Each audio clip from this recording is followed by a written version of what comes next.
Good evening, everyone. Welcome tonight to our town council meeting, and we're glad you're here. We're starting now. And so, Madam Clerk, would you call the roll, please? Christopher Palmieri, Jack Perry, Here. Paul Chaplinsky, Here. Michael Del Santo, Present. Valerie DiPaolo, here, William Diedzik, Tom Lombardi, Here. James Morelli, Here. Victoria Triano. Here. Right now, we're going to stand for our prayer and flag salute. I've asked Elijah Johnson to please lead us in the flag salute when it's time from Southington Catholic Boys Varsity Basketball Team. He is the captain. Who has the I prayer? have it. Okay, Madam very Chair. good. Heavenly Father, open our eyes this evening to the truth and reality of every situation that we encounter. Give us solutions that are the best for our community now and in the future. Keep your hand upon Southington and continue to make her great. Amen. Amen. Elijah, would you start us, please? To the flag of the United States of America and to the republic for which it stands, one nation, under God, indivisible, with liberty and justice for all. You may be seated.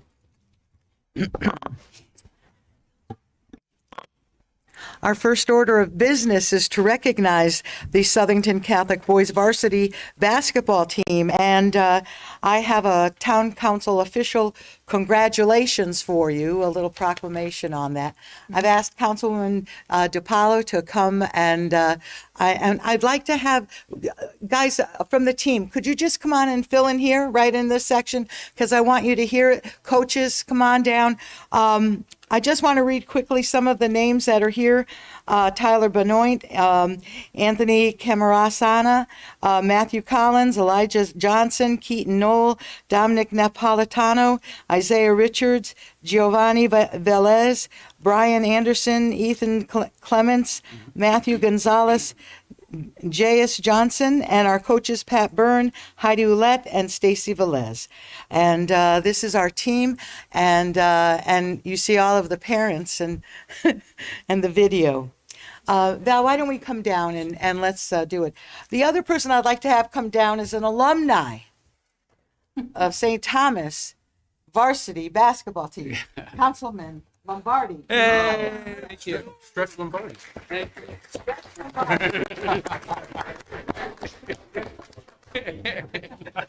I knew Stretch, old school, in the day. Yeah, we'll stand. We'll be in the photos. I don't want to be in the photos. Parents are taking photos. Okay, so I excuse my back and just stand all the parents are all here and grandparents and Mr. Messina's here, the principal. The town of Southington, town council official congratulations. Southington Catholic School Varsity Boys Basketball Team. In recognition of Southington Catholic School Varsity Boys Basketball Team becoming champions of the New England CYO tournament. The team represented the Archdiocese of Hartford at the 2022 New England CYO Basketball Tournament on April 1st through the 3rd, 2022 in Burlington, Vermont. Excuse me. On Sunday, April 3rd, 2022, the Southington Catholic School Varsity Boys Basketball Team became New England's champions after winning their 24th consecutive game of the season. So, they competed against the teams from Rhode Island, Connecticut, New Hampshire, and won all 3 games.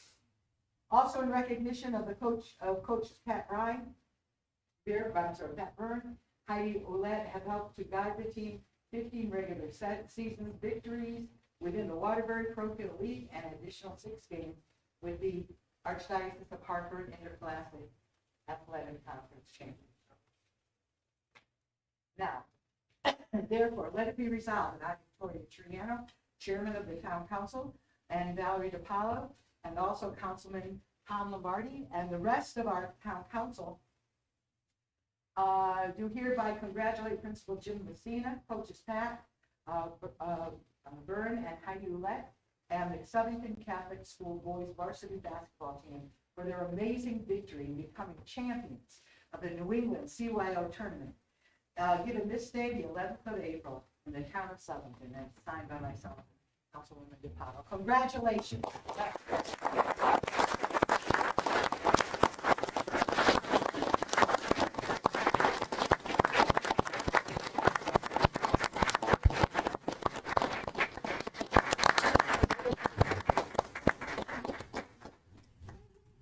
Congratulations to all the parents who had to bring the kids, stay through the practices, and see this victory. We're very proud of you, very, very proud. Congratulations, everybody. Congratulations, moms, dads, Mr. Messina. Thank you, everybody. Good job, guys. We're going to take 5 minutes and let everybody and their parents celebrate a little bit, and I'm sure they've got to go because it's the week off. Got to go. Welcome to stay. Civics. Work on your civics. We'll take 5 minutes. Okay? Don't know how to argue, disagree.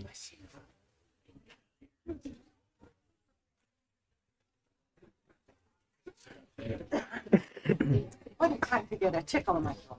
Need a cough drop? Do you have one in you? I do. They're sugar free, but they taste amazing still. Oh, thank you so much. You have two. Just to get you through. I need some alcohol.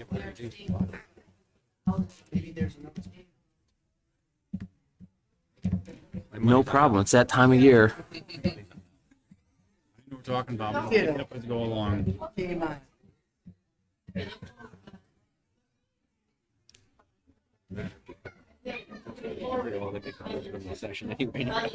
Oh, yeah.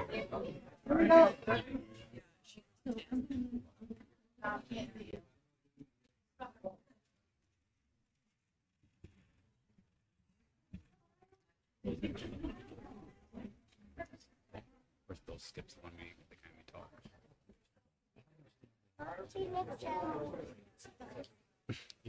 Okay, guys, we gotta get to work here.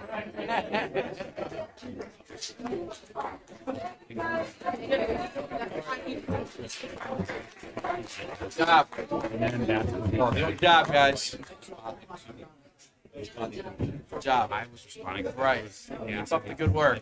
I am. How are you? I was looking for you out there, and I'm like, oh, she's here. And he said, It's fine. Hi, Alicia. I thought you were sick, so when I saw P, I said, okay, good. We're good. See you later. Good to see you. Which one is? so he had the problem. Okay. How are you, young man? Congratulations again. Nice job. Nice job. See you later. Bye-bye. All right. Bye. So his father, Dino. Ethan's, his mother, I'm best friends with his mother's brother. Oh, really? And his father, no, Ethan Clements. Okay. His father was a heck of a basketball player. Oh, really? Played for Sacred Heart. Yeah, that kid right there, Mike, Yeah. my work. Sounds great. He's gonna go play Division I basketball or football. So that's right. Was Salerno there?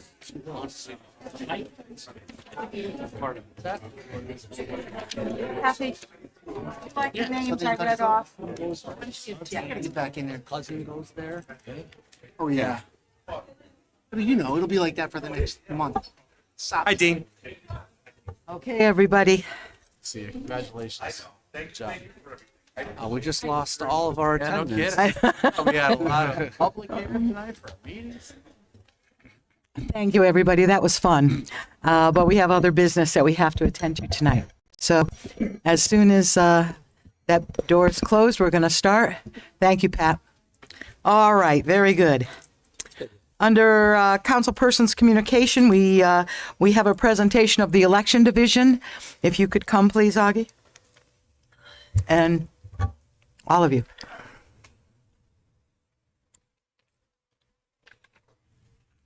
Good evening. Elaine could not be here tonight, and I believe that everybody knows why. Our deputies have put together this presentation, and I'd like to turn it over to them, Matt Bunko and Joe Salmeri.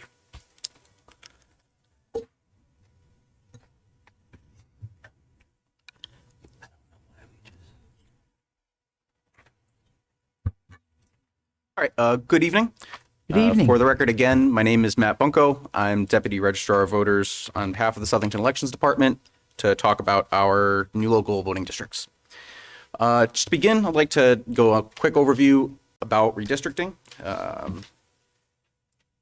Every 10 years after the census, the Connecticut General Assembly provides new maps to each town's registrar of voters. The maps come from the General Assembly, and once they've arrived to us, we have to settle the new local districts within those boundaries.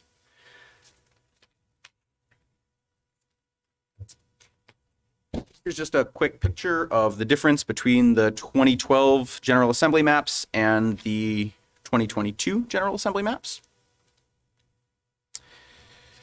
And just as a reminder, every different region on this map has a different ballot, and that determines the boundaries for our local voting districts. In determining our plan for drawing the new lines for our local districts, we wanted to review our elections process and figure out what we could improve and how we can improve the process in town. One of the areas of improvement that we recognized in our previous districts was that we had a very large imbalance between the total number of active voters at some districts versus others. And how that manifested essentially is certain locations would have slightly larger peak congestion than at other locations, especially some of our lowest population districts in the 2012 maps had very few lines. I personally was a poll worker at several of these locations throughout the time that I served as a poll worker before joining the elections department. And it was noticeable how different the experience was between somewhere like the Tabernacle and Southend, where you had quite a few more voters. And that imbalance kind of made it difficult for us to allocate our resources. We had 9 folks at each polling location, and that was consistent from district to district. In applying that, what we decided in our new balance of the check-in lines essentially was that we wanted to have similar number of voters in every district in every check-in line so that the experience for the voter would be similar regardless of where in town they might vote. The second thing that we just learned is that the busiest districts should have 3 check-in lines as opposed to 2. Some of the checker books in our previous districts would have as few as 800 voters, whereas some would have up to 2,000. And our goal was to eliminate that difference, and we accomplished that by adding extra workers to certain locations so that we can balance those check-in books to be a similar volume per location.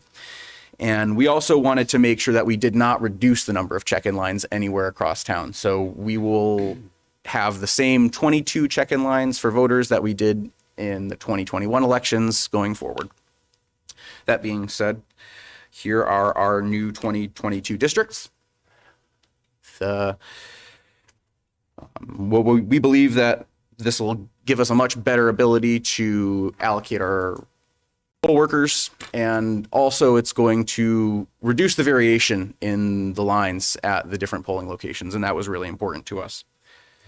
And here's a great slide to highlight how much that has improved. On the left, you'll see the check-in lines, and what that represents is when you go to your polling location and you go to your checker and they cross your name off the list, some of those lists had 850 voters, some of them had 2,000, and that was just a variation between the districts.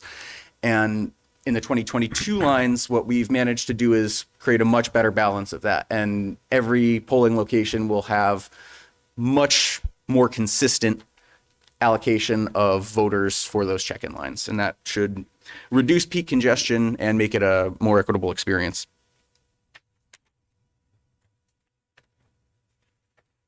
This is just a note about our poll workers. Running an election is a really big task in town. Our office recruits over 100 poll workers for each election that we hold in town. Over 120 folks worked for us in the 2021 election, and that's quite a bit of a roster for us to manage. And by allowing us to use our roster a little bit differently, more flexible, instead of having all of our polling locations have exactly 9 workers, we're going to have some that have more. which we think is a little bit more efficient distribution of those poll worker resources. The other thing that I'd like to highlight about the better balance of those district books, of those check-in lines, is that at the end of the night at each polling location, our poll workers have to hand count all of the crossed out lines in the check-in books, and having a much more balanced count in each of those books is going to improve the end of the night flow for the elections altogether, because we won't have one district coming way later than another because their volunteers were counting 2,000 lines versus 800.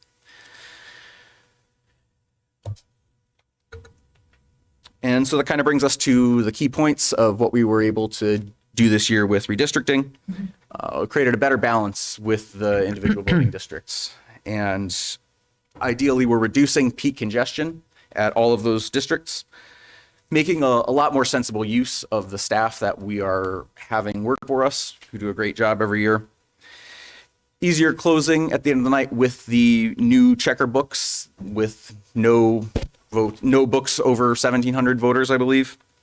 And we've also managed to keep the same number of lines across town, so there should be no increased congestion as a result of these plans. Thank you very much for your time. Thank you. Does the council have any questions of the report? Yes.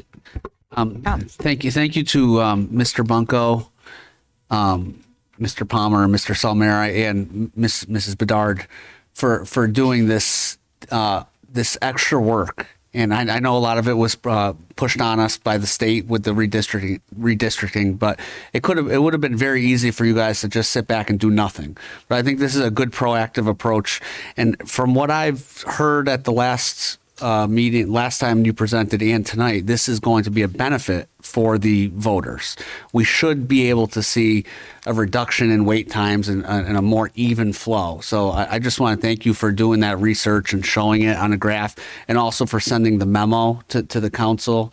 I think we all received it in the mail with the recommendation. I think it was very straightforward. And I think we're here in April now. I think we have sufficient time to get these changes, if they're approved, out to the voters. So I know you guys work very hard, because I see you before the election. You're over there with the box trucks hauling things, and I know you work very hard when that short window, all throughout the year, but when that short window of the election day comes, it's a lot of hard work. So thank you all for your service. Yes. Thank you, Madam Chair. Yeah, I just want to thank you so much for doing this.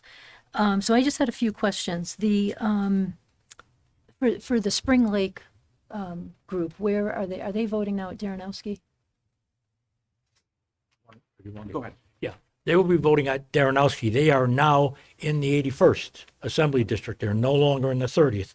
The state of Connecticut changed the boundary line, unfortunately. Right. Okay. So that's so that they're aware of that. And is this going to be put out on the website, on the town website? Oh, yes, absolutely. Go ahead. Okay. And I'm just this will be put out on the website, and there will be a public relations push in advance to make sure that voters are notified. One other consideration, we'd like to also just have the maps also during, if we have primaries coming up, we'll have at our check-in greeter tables, rather, before you go to check-in, we'll have printouts of those maps as well, just to assist in the new changes being accepted. Yep. So, Madam Chair, would there be some consideration to have a public hearing on this? I mean, Well, I'm open to listen. Such a- I think, it's- when do we have to have these in place, Augie? As soon as possible. well, I thought it was August. Yeah. August, you're in a primary season. We have to get notices out to people. Matter of fact, we are a little bit behind most other towns. We have to begin to print the voters in each district and get it out to the people so that they know where they are voting. And the sooner that happens, the better. Notify in the newspaper. There may be some letters going out to some people. People have to be notified where they're going to vote. Yeah. We want to make sure we have a good voter turnout. We don't want, there's always going to be some confusion the first time, every time there's redistricting, but we want to eliminate that. Lines cannot be changed by state lines, so that's been forced upon us. Right, so I mean, I'm just thinking that this is such a fundamental right for people that maybe they should have some input into, not that this will change. It's not going to change. But at That's least so the that they bottom can line. come and have some input into it, and then, I think it would be better, perhaps, I'm just throwing it out, more of an informational night. One of the things I was thinking also, and Paul, I know you're ready to speak, but whenever we have leaf pickup, for example, we list all the streets so that it's very clear when the leaf pickup is happening on my street. And so that might be helpful too, but obviously I think we do need to make sure everybody gets the information in as many ways as we can.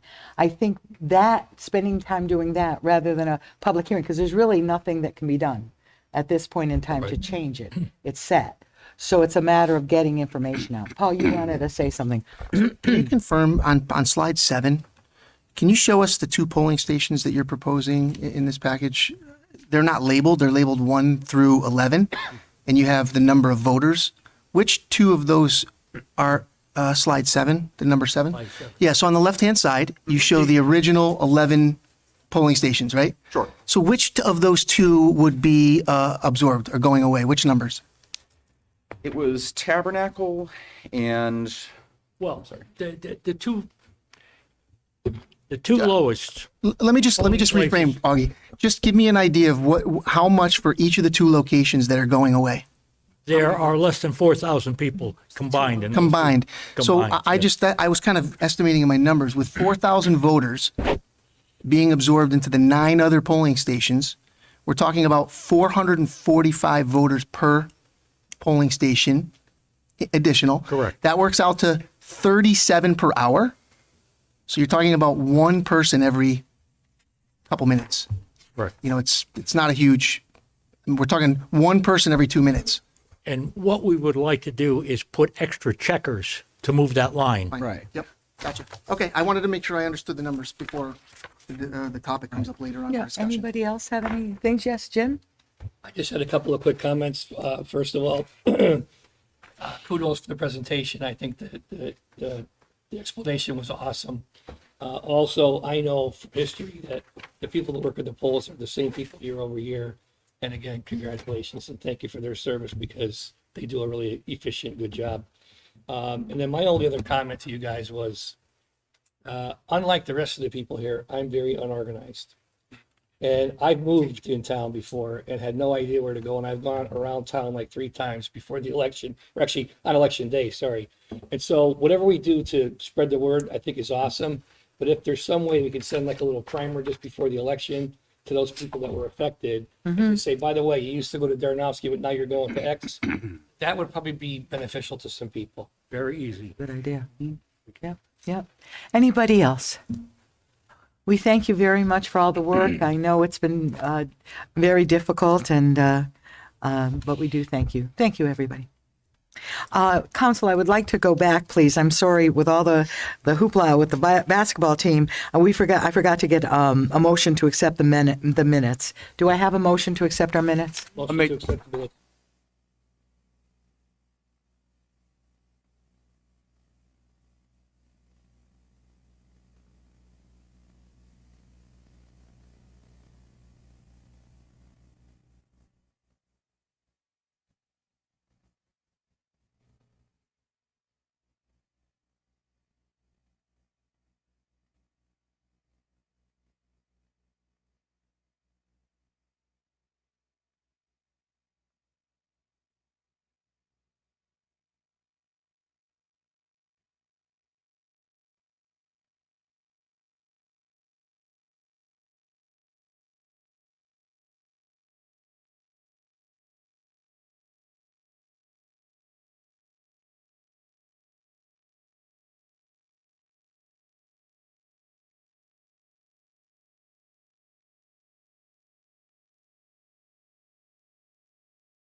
Do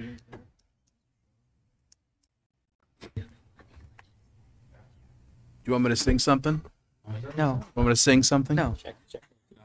No. Rebooted the system. It's Some Sinatra. Okay. Madam Chair, I'll revise my motion. No, you don't have to, because it's going to be in these minutes, Jim, today. Oh, I The see. clarification is in these minutes today. Sorry. So that's fine. So we have a motion and a second to approve the minutes from last week, but we also know that they're going to be amended in our minutes today. We'll keep an eye out for that. Any other discussion? All those in favor signify by saying aye. Aye. Any opposition? And thank you very much. The next thing we have is item B, Freedom of Information Session. Mark, did you want to? Madam Chair, thank you to both yourself and Councilwoman DiPaolo. Tom Hennick has agreed to come here. He's going to be in this room. I think it's a good idea. I'm going to, as we get closer, I'm going to invite all the boards, even though it's technically your invitation, but I'm going to invite all the boards. Please. We'll probably set up more chairs for it. Tom Hennick, I've worked with him many times. I know you. Some of you have already talked to him. He is the guru of FOI. So in this Excellent. particular case, he has agreed to come here, and I'll get more information as we get closer, because I can give it out now and no one's going to remember. I'll get closer to it. But it's definitely May 25th, and it's going to be in this That's what I room. have, May 25th at 7 p.m. That's the plan, yep. Yep, that's the plan, 7 p.m. So, Madam, Yeah. Mark, can we maybe encourage that it's put on the agenda, the next agenda for all the boards and commissions meetings, so that at least it's on their agenda, they talk about it at their board and commission, then maybe they have one or two people at least.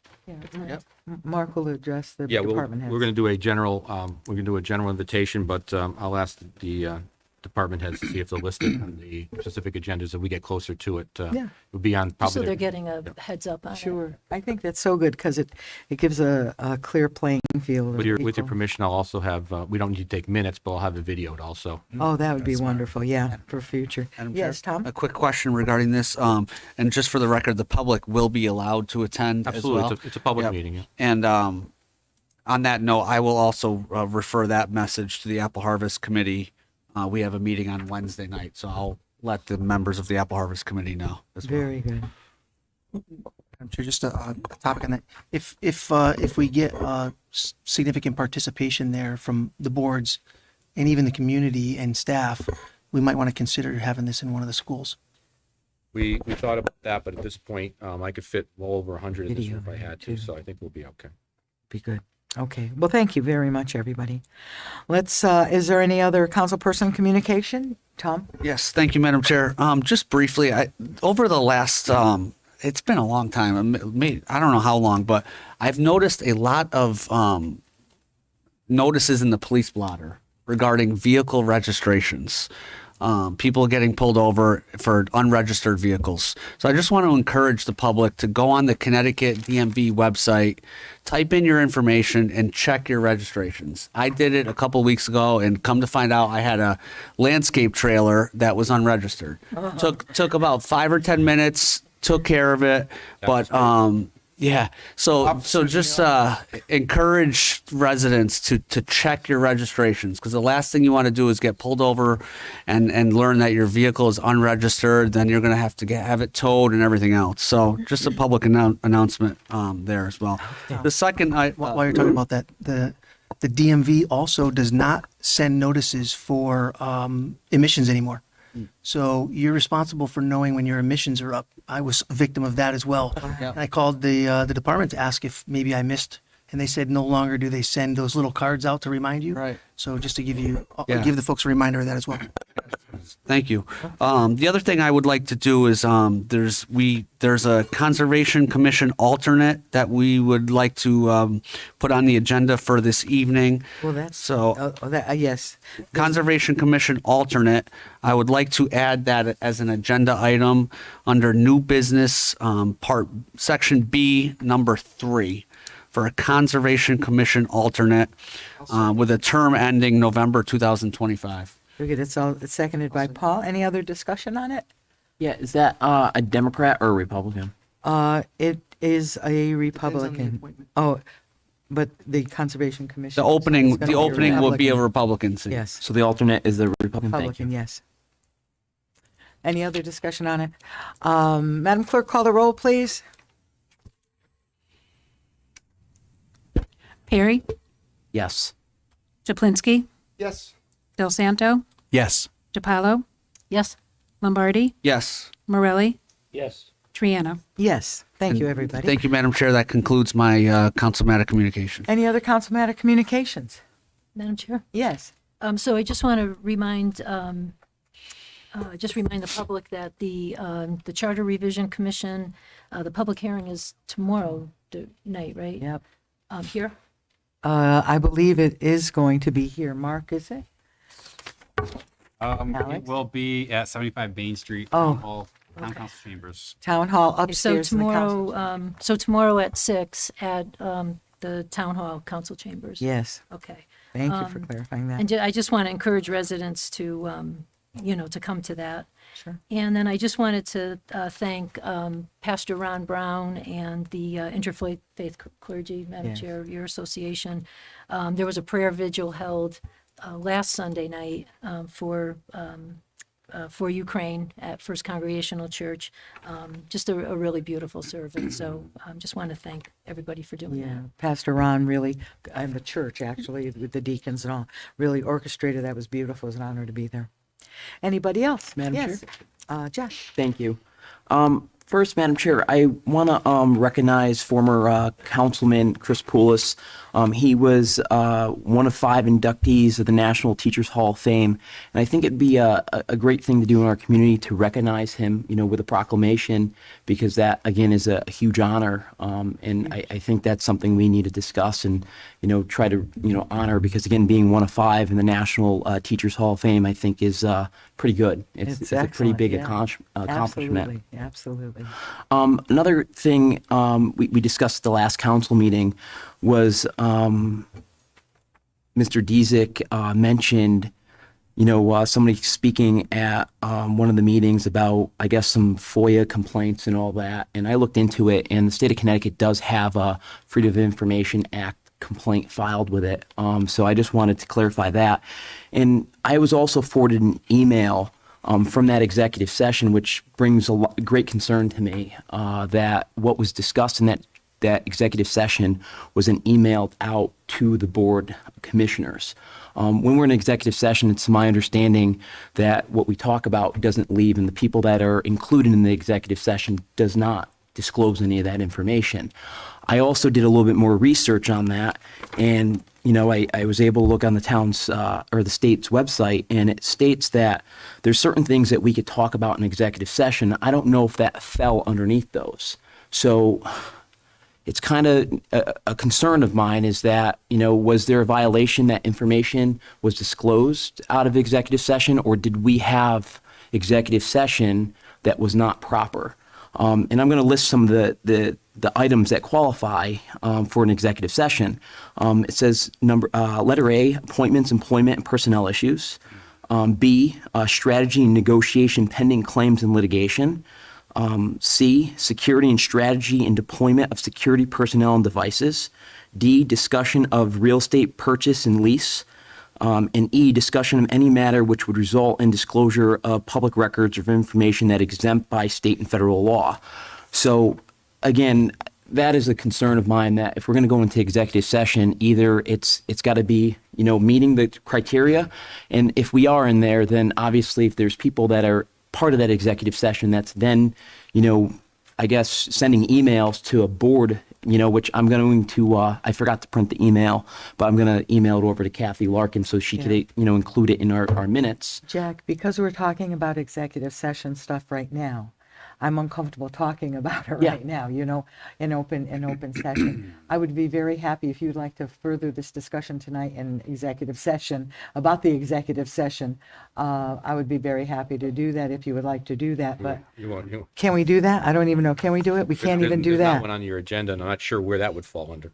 Oh, Talking about contractual yeah. matters. And that's why I haven't mentioned what we talked about, but I think that we need to look into this, because again, I don't want to be a part of any executive sessions that aren't in compliance. I do think We Jack had- Jack and the town attorney could have a Oh, that would be conversation, good, because yeah. That's the proper way of doing it. If Jack has a Thank concern, you. he talks to the town attorney. That's great.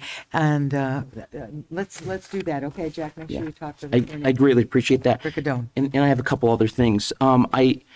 I showed up to the charter meeting the other day, the charter revision committee meeting, and I'm just really concerned that, again, it's just kind of moving kind of fast. What I saw there, I'm going to just say what I saw was a horse and pony show. These are things that we're going to kind of put on the agenda.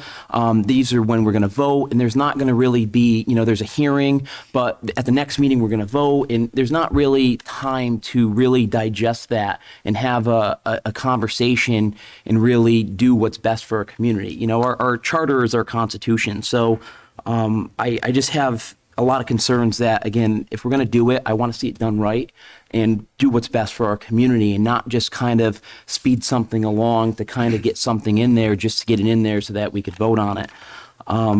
So that's another thing. And then lastly, I also attended the public hearing for, hang on, it was the public hearing the Board of Finance had, Madam Chair, that you were at. It was on a Friday at 1 p.m. I just, again, when there's $500,000 cut from the Board of Ed budget, parents are at work, teachers are obviously at school teaching the students. I know there was a time deadline that we had to do that by, but I would have loved to see that happen, on a time that other people could have made it. And Monday, there wouldn't have been a council meeting and it would have been able to happen then. So I think it's very important to have inclusion, of the community. And at 1 p.m. on a Friday is very tough, at that point. So that's pretty much it. Thank you so much. Thank you. Anyone else have any concerns? Yes, Jim? Thank you, Madam Chair. On Saturday, April 2nd, I had the privilege to represent the town council. Your microphone right in front of your mouth. Sorry. I had the privilege to represent the town council at a breakfast for the 102nd Division of the Connecticut Army National Guard, who had just returned from a deployment.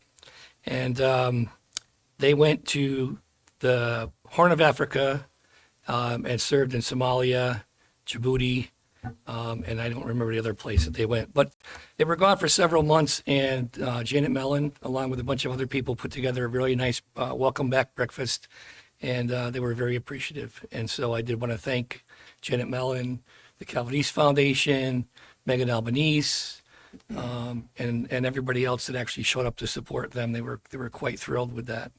Jim, thank you. Who else from the council were able to go? Oh, I'm sorry. Yeah, I was there. Mr. Del Santo was there as well. Okay. And Tom? And Tom. I know some of us had responsibilities at church or whatever. We couldn't make it, but I'm so glad you all went. That was I wanted very to make nice. sure I didn't forget anybody off the council. Sorry, guys. Very Yes, good. it was a very nice event, and they were very, very happy to have us show up. So thanks. Thank you so much. Any other councilmatic communications? Okay, hearing none, let's move right on to reports of special committees. Economic strike. That's me, Madam Chair. Thank you. We had our meeting on March 29th. We didn't really have any hardcore agenda items, but I do like to have at least convene that group at least every couple of months just to make sure to get some input from the Director of Planning and Community Development and from our Economic Development Coordinator. So a couple of the key things that we did discuss. Mary Ellen from the Planning and Zoning Division talked about some applications that have been before Planning and Zoning. There was some a zone change application on Meriden Waterbury Road, and there was a zone change application to change a portion of the West Street Business Zone to I-1 near the driving range on West Street. Lou Perillo talked about some new businesses opening up on Queen Street in August. There's going to Jersey Mike's and the Starbucks is going to be opening up on Queen Street. There's going to be another Starbucks going up on West Street near the Popeyes. So it's everyone knows the popular. Actually, I believe they're closing the one that's originally on Queen Street. I believe that one's closing. So there'll still be two. So everyone knows how popular Starbucks is. So businesses are opening in town, which is great. Mr. Perillo also discussed that there's another large company coming off of Spring Street. But he did have some concerns, although things are going really well right now and in the foreseeable future. But he's nervous that in a couple of years, once the pandemic funding and the COVID funding kind of ceases, he's concerned, and he has some concerns about that we all have, about the price of gasoline, and the price of materials has increased, it's skyrocketing, and he's very nervous that in the next couple of years we have to continue to fight to bring business and industry into town, or else we could run into some problems. So that's on the forefront. Lou does a great job. He's actively always trying to get businesses and industry to come to town. So he's going to continue doing that. We're just hoping that the economy continues the way it is. But Southington's in good shape right now, and it's important that we meet. And, Councilman Perry was there. I don't know if he has anything to add.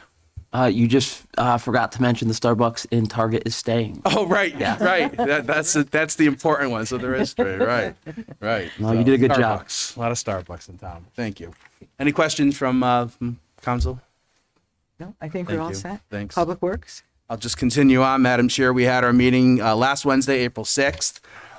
From the police department, we had a lengthy discussion on a traffic report that came back from the Prospect West Street intersection. As we all know, there have been significant issues there the last few years. The discussion was, like I said, very, very heavy. It was a lengthy meeting, actually. So we decided to table any decisions with regards to that traffic study. So at our next meeting, we're going to pick up with it again. And in the meantime, I'm speaking with the chief to try to come up with some other mitigation controls to put in place there at that intersection to try to slow people down and to try to help people kind of follow the laws of the roads. Moving on, we talked about the trail intersections, and the commission believes that the two most serious pinch points in town are on Mill Street and Burritt Street. So we spoke with the chief, and we're considering putting stop signs on the streets to try to slow traffic down and come to a stop at those intersections, because folks travel the trail and they just rip right through. And it could be a dangerous situation. So we're going to try Bristol Street first. I'm sorry, Mill Street. I don't know why I said Bristol Street. Yeah, Mill Street first, and see how it goes, and then eventually, hopefully, on Burritt Street as well. But same reminder that Tom kind of gave earlier, people kind of need to be careful, and people need to follow the laws, and people need to make sure they're stopping at these intersections. And then moving on, we had some information from the engineering department with regards to the trail continuing into Plainville. Discussions are still ongoing about yard metals to try to get a way to continue on the trail instead of coming off the trail and going around and through neighborhoods. So discussions are continuing there, which may delay the project, which is understandable, but the DOT is heavily into talks, and our town staff has been working with them to try to come up with a plan that works best for all involved. I know folks are interested in the bridge repair on Spring Street, which now stops traffic. They're expecting a final completion date of July 2022, which is good news. But I think they're doing a really good job alternating the traffic there. I've driven that road many times, and this doesn't seem to be any issues. The lights work really well. Some other items that were up for discussion. We had a constituent contacted the council with regards to East Street, and coming at the end of Savage Street, taking either a left or right onto East Street. This person was concerned about sightline distancing and the cars that are flying on East Street, and she's very nervous that there's going to be an accident and someone could maybe get injured. So the chief had his traffic officer go out there and do sightline measurements, and it was determined that the sightlines are appropriate. And once again, it's really human error. Folks need to slow down on East Street. I know it's a straightaway and come around the curbs, but Annette did mention that her staff has been clearing brush and trees, which is very, very helpful to increase the sightlines on both sides of the street on East Street. And I actually drove by, and it looks really good, and it's nice and clear. So there's a really good distance. Staying on Savage Street. Savage Street there's a large construction project going on right now with the gas lines. So I don't know if everyone saw the big signs on Meriden Avenue, letting everyone know that for the next 5 or 6 weeks that Savage Street could be interrupted. The road's actually closed. So people will have to find an alternate route. Obviously, if you live there, you'll be able to pass through, but there's no through traffic on Savage Street for the next few weeks while the gas company is fixing a new problem there. Okay. We had a presentation from the DOT about the replacement of a couple of bridges on Route 322 and Route 10 intersection. And more to follow on that. There's the start is not until fall of 2023. And there's going to be a virtual public information meeting on May 16th, which could be pretty interesting as well. So I'll talk about that at our May meeting to remind folks about that. But it's going to be a huge construction project to replace those two bridges in that area. So it could be disruptive for a little while. We had another presentation, a gentleman about the electric vehicle charging stations, and he didn't come as prepared as he would have liked to have been, so he asked for us to table the matter until the next meeting. So I'll report more on that in May. We have a couple of agenda items later on in our meeting about 2 pavilions that are going to be installed at Memorial Park, and we finally, hopefully, came up with a resolution. It's also on our agenda later on about the algae and the sediments that are rising to the top of Recreation Park Pond when you pull in.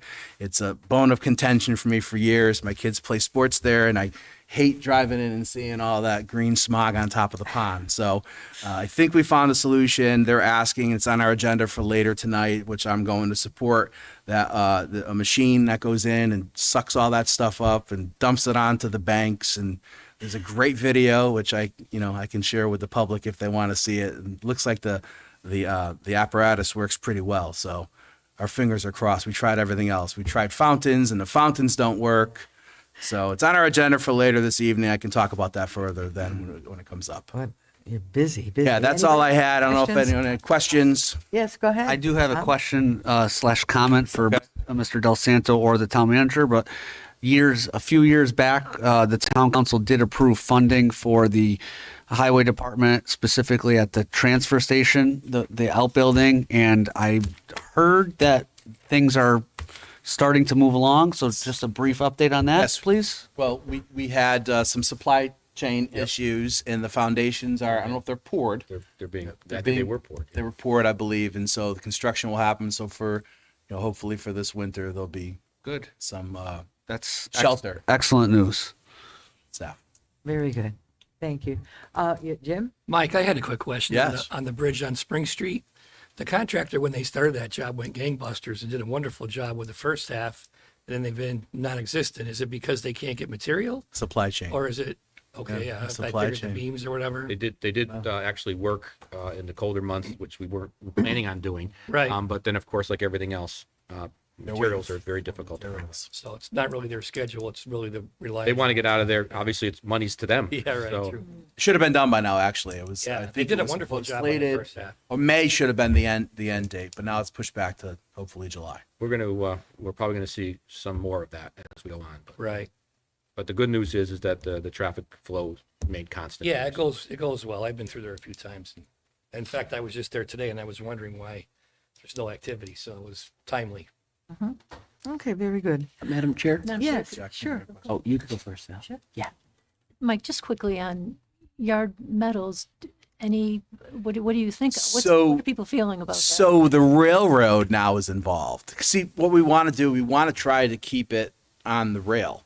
Right. And some of the options that the DOT gave were to come off the trail, go down a couple of side street. One of their options was to go basically through a resident's front yard to try to take people off the trail to get back on the trail beyond Yard Metals. Yard Metals was apprehensive to allow them to traverse over their property because it was a main entrance exit for their trucking. So there's so, So it's near their parking lot, that's right. right through their Yeah. parking lot? Actually, if I may, we're actually going back to where we started 8 years ago or 7 years ago. When we walked the site, the plan was to go up the rails.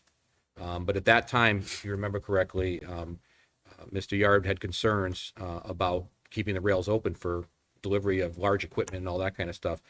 So that was always an issue. But believe it or not, and I'm supportive of going back to that because let's get it right. If it's delayed us another year or two, I'm fine with that to get it right. So I think that now negotiations with the state and the company that holds the title to the rail, because we don't own it and the state doesn't own it yet. So if we can get the title to that, Yard agrees that they're not going to need it anymore, which I think is that's where we are with this. Then we can actually go up the trail, which is where it should go. But because of several different delays, it's very difficult when you have a large manufacturing company to give up a rail in front of your place, but because that's money to you. But I think thanks to the new owners, they're looking at not using that for rail traffic at this point. Councilman Chaplinsky has been very helpful. He helped negotiate some of the discussions with Yard Metals, and we actually took a ride about where they want it to go, and it's silly. If you're walking down the trail, now you have to walk down 2 different roads and through people's backyards to get back onto the trail. It just doesn't make much sense. It's tough when you have an active trail, as you'll see eventually when they goes into Plainville, you'll see the little jumps and hoops we're going to have to go through because that's an active rail. You can't go up an active rail. So you do have to go on the out. So I couldn't be more pleased if it works out, it stays up on the rail because that's where it should have gone from the first place. So, and I think the state at this point is hopefully going to agree to that. And then there's a question of who pays for the redesign. That's the next question. That's the question. Yeah. Do they have agreement with the propane place in Forestville Lumber already? That's where it's active. That's where they still It can only go up to Birch because you can't go any farther than that at this point because of the fact that's got to stay. Because if you've ever seen it, the train that comes in to drop off the stuff, it actually comes all the way down to Birch. Yeah. And they unload for the LP So, tanks. but I'm wondering, so how does the trail continue from there on? So I thought that was all in process. It goes. It's according to. I don't want to go too far into it, but we would actually take a left out of the yard property. So I think that's where trying to do. Oh, okay. May I, Mike? Sure, please. Yeah, I would say that Yard Metals has been great because also if we can continue the trail to Birch Street, then we would try to carve out a piece, an edge of Birch Street, which is only one way. So there's some room there. And then Yard is also agreeing to, if this works and we can get this through, allow us to use their property. So the trail would then be on the backside of their parcel and travel behind a neighborhood to get back into Plainville. So they're very supportive of the potential for a new Two ways proposal. you can go once you get up to that point. Correct.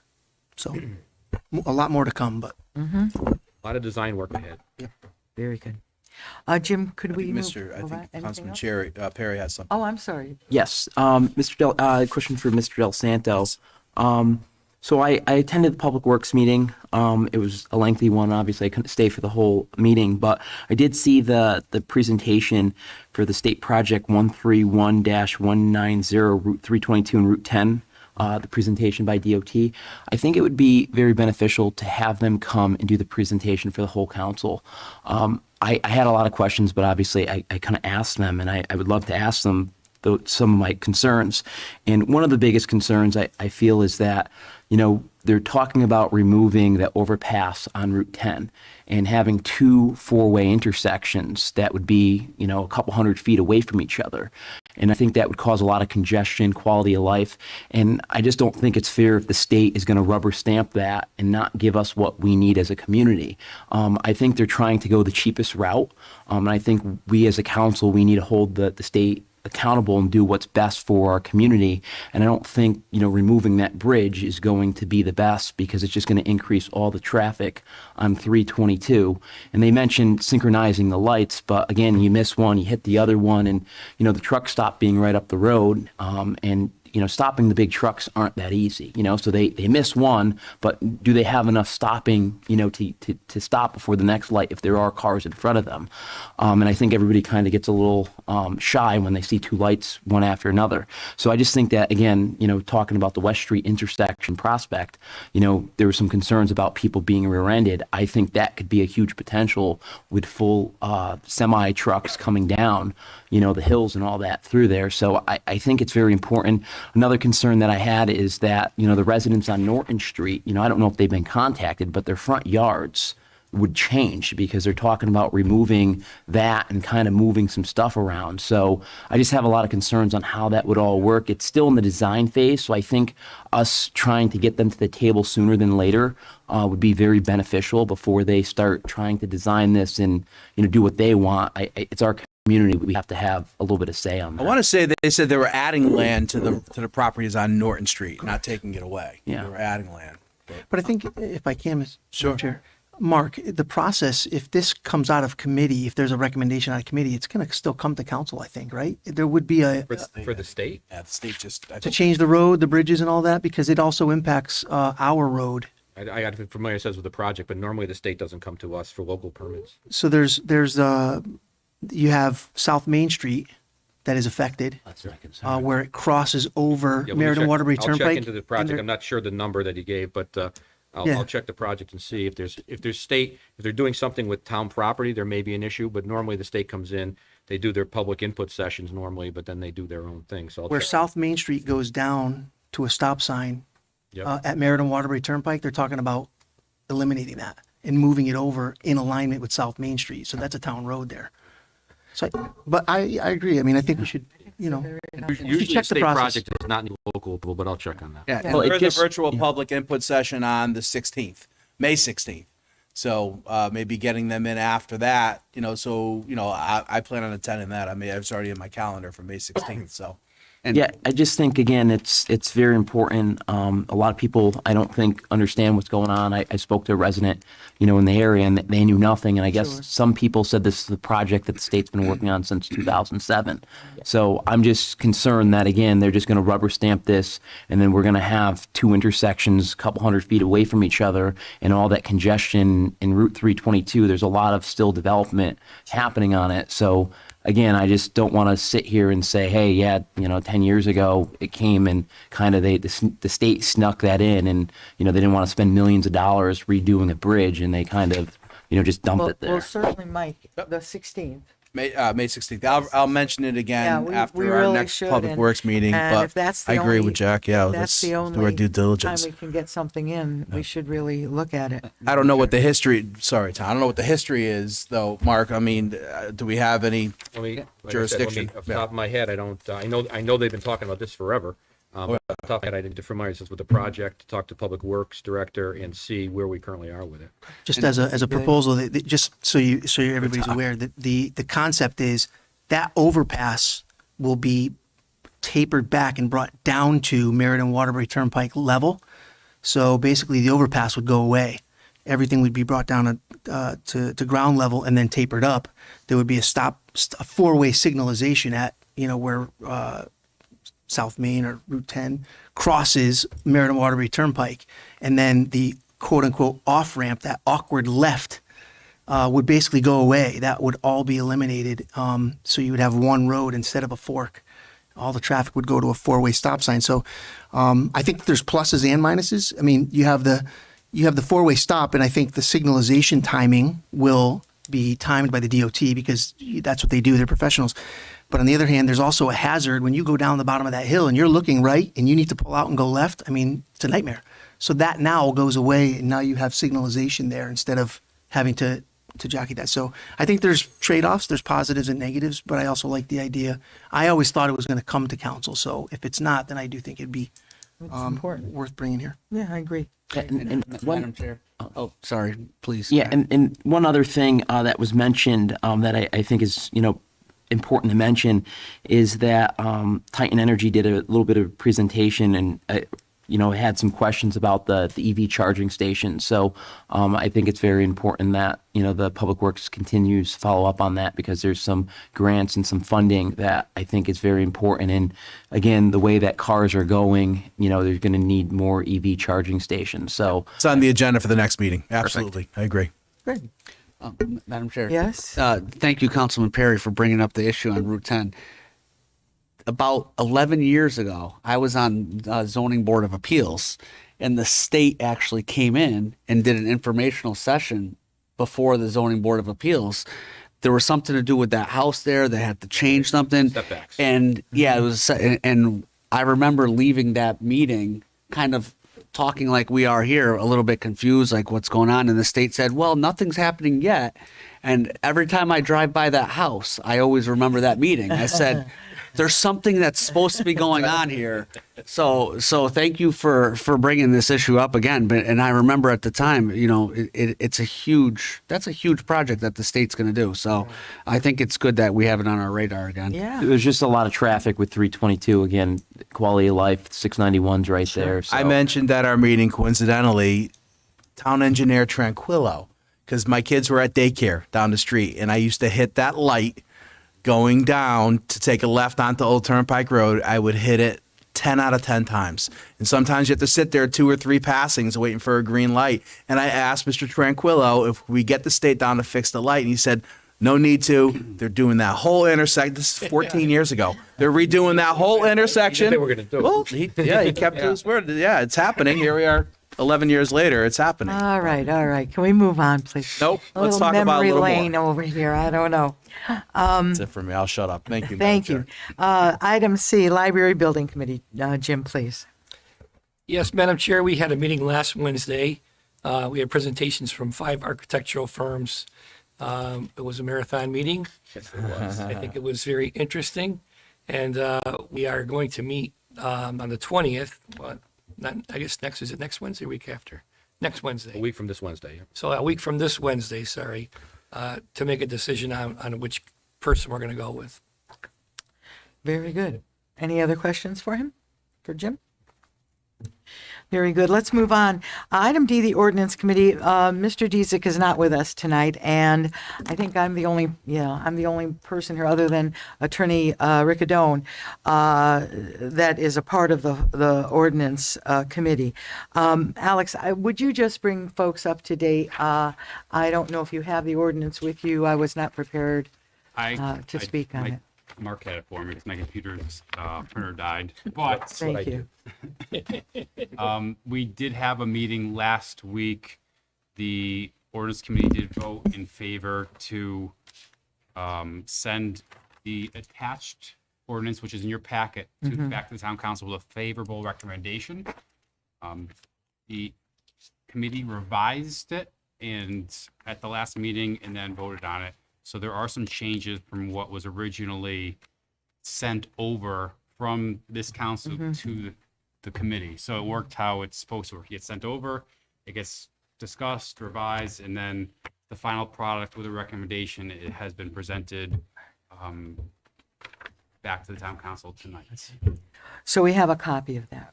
And I'm sure Bill wants to thank all of the people that spoke and also the folks that were serving. So that's where we have it. Later on, we will be scheduling a public hearing at our last meeting of the month, and on the 25th. And so that's coming up in the packet. Yes, Val? So, Madam Chair, I guess that's my question. I have questions on this language. And is that something that I should have ask the town attorney? Is it something we should discuss later? Well, I think it would be better later. The thing is that this was presented to us, and all we're doing is scheduling a public hearing on it. And at that time, either later on, you can talk about stuff, but this is the ordinance that the committee drafted, and this is the ordinance that will be presented at the public hearing. So the drafting of the ordinance is done right now. There's no changes at this juncture. Right, but it's okay to ask questions on it. Yes, About different I think that, If I may, yes, Madam Chair. please. I mean, I understand we're going to mark it, we're going to go forward to a public hearing, which is good. But I think it's important, so if people are listening, or they look at this, there's going to be they're going to think about the questions that have been asked and the issues that are being raised, so that when they come to the public hearing, they might want to talk about some of those. But I think it's important at this level we're able to put that on the record. Yeah, go Madam ahead. Chair, I would offer that maybe what we should do is if there's questions about the specifics here, rather than discuss it under the town manager, the report here, we discuss it under the old business item B, to send it Once to it's public hearing. discussion. That would be a During discussion time. Yep. If that's okay, Val. Is that okay? That's what I was going to suggest. You're the best. Oh, sorry. All right, thank you. Let's move on. Open space. Yes, Madam Chair, since Councilperson Del Santo broke the record for longest report out of a Public Works, I'm going to go short. For open space, we had a proposal for battery storage, which is going to be on our next agenda for discussion, so more to follow on that. We're looking at some repairs to one of the barns at the Leaf, doing an assessment there. And then two other items. We had a volunteer who came out and did owl boxes at Novik's Orchard, which was really nice. And we're going to put something together there and write a thank you letter for that as well. I think there's going to be some more owl boxes. We started at Novik's and we're going to continue in other places based on the feedback that we get and whether we see usage of these in a positive way. And then the last thing is just a reminder that the CSAs for the summer, for Leaf, spring and summer, are open. So if you are interested in purchasing a CSA and getting your local farm fresh produce, please go on the Leaf website, Leaf Southington website, to purchase your CSA for this year. That's it. Thank you, Madam Chair. Jim, any did I miss anything since Mr. Palmieri is not here? No. Okay. Okay. Any questions? Very good. Let's move on then. Our town manager's report. Thank you, Madam Chair. Let's take the Board of Finance meetings one at a time. Let's start with the March 30th meeting. The first thing I'm happy to report is that our annual audit returned an unmodified opinion. I know that doesn't sound great, but that's exactly what you want in an audit report.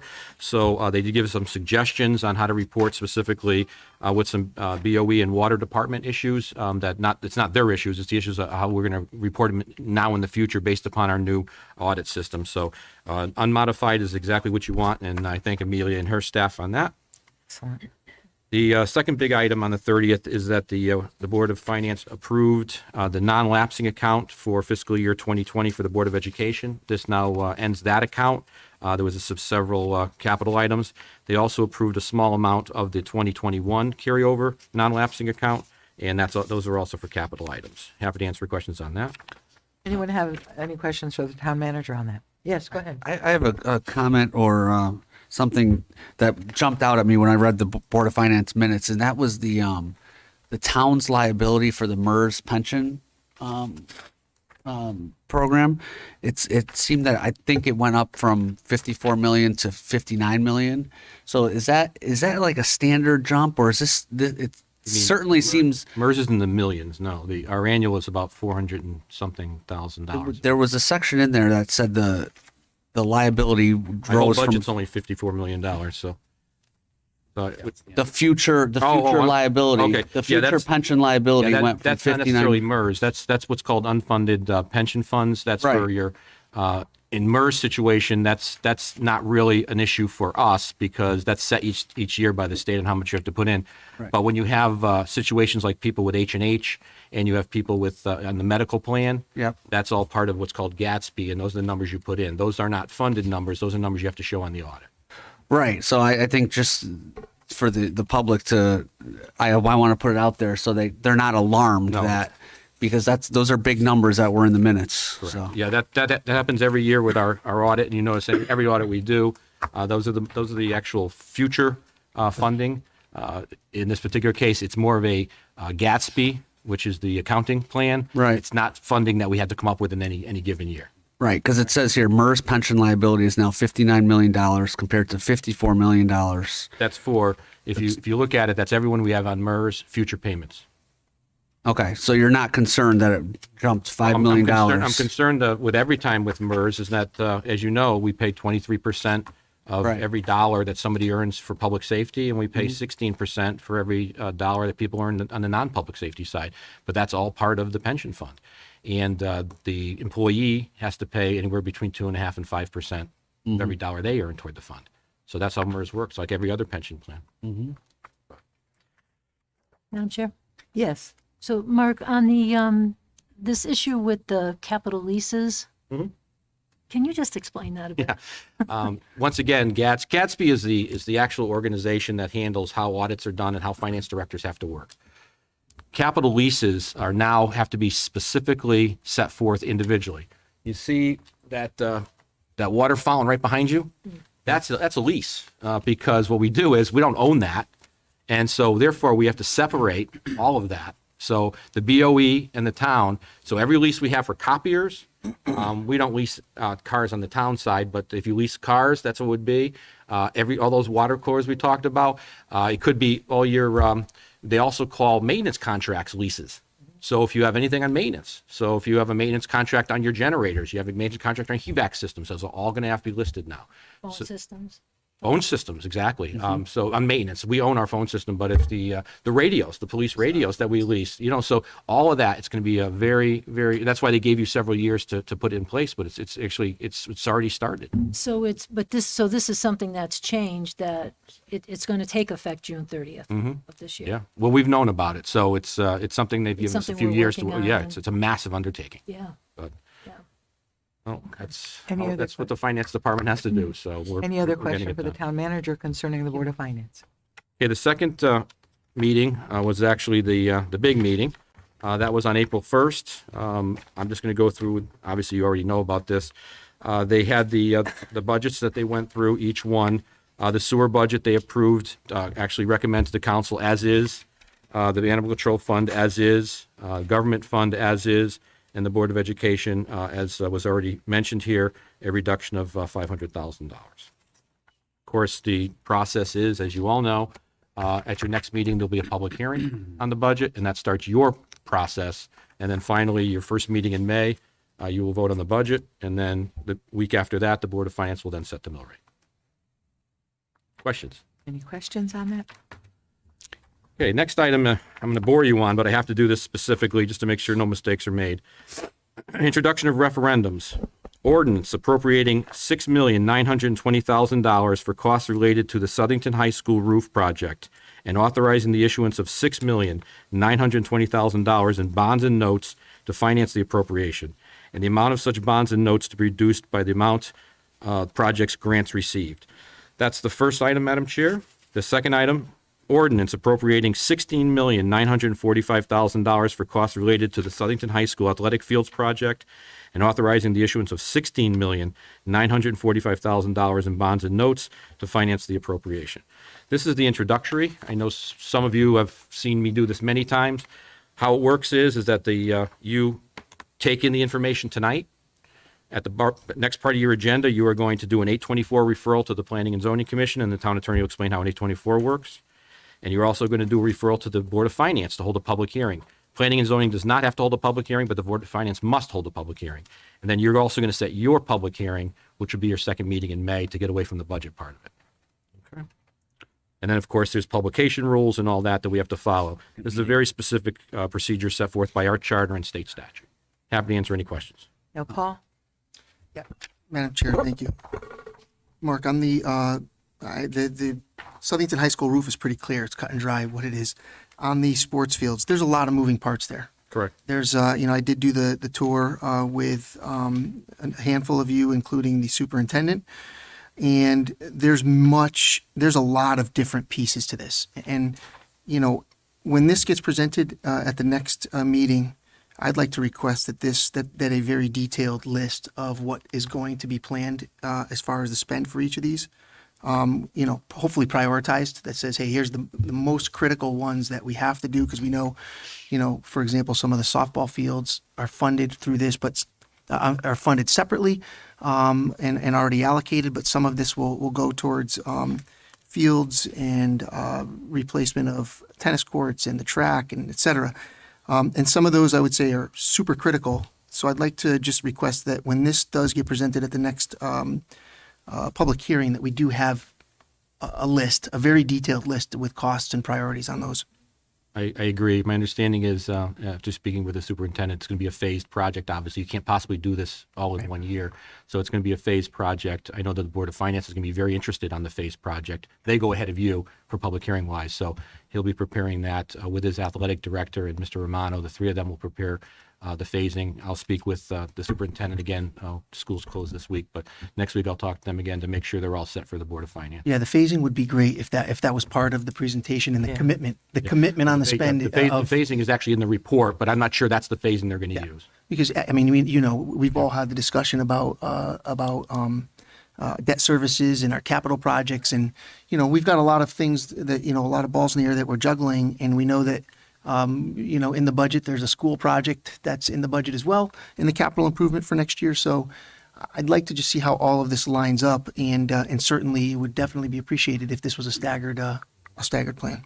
I'd also like to commend Mr. Romano and the superintendent. The roof for the high school is actually also going to have solar panels.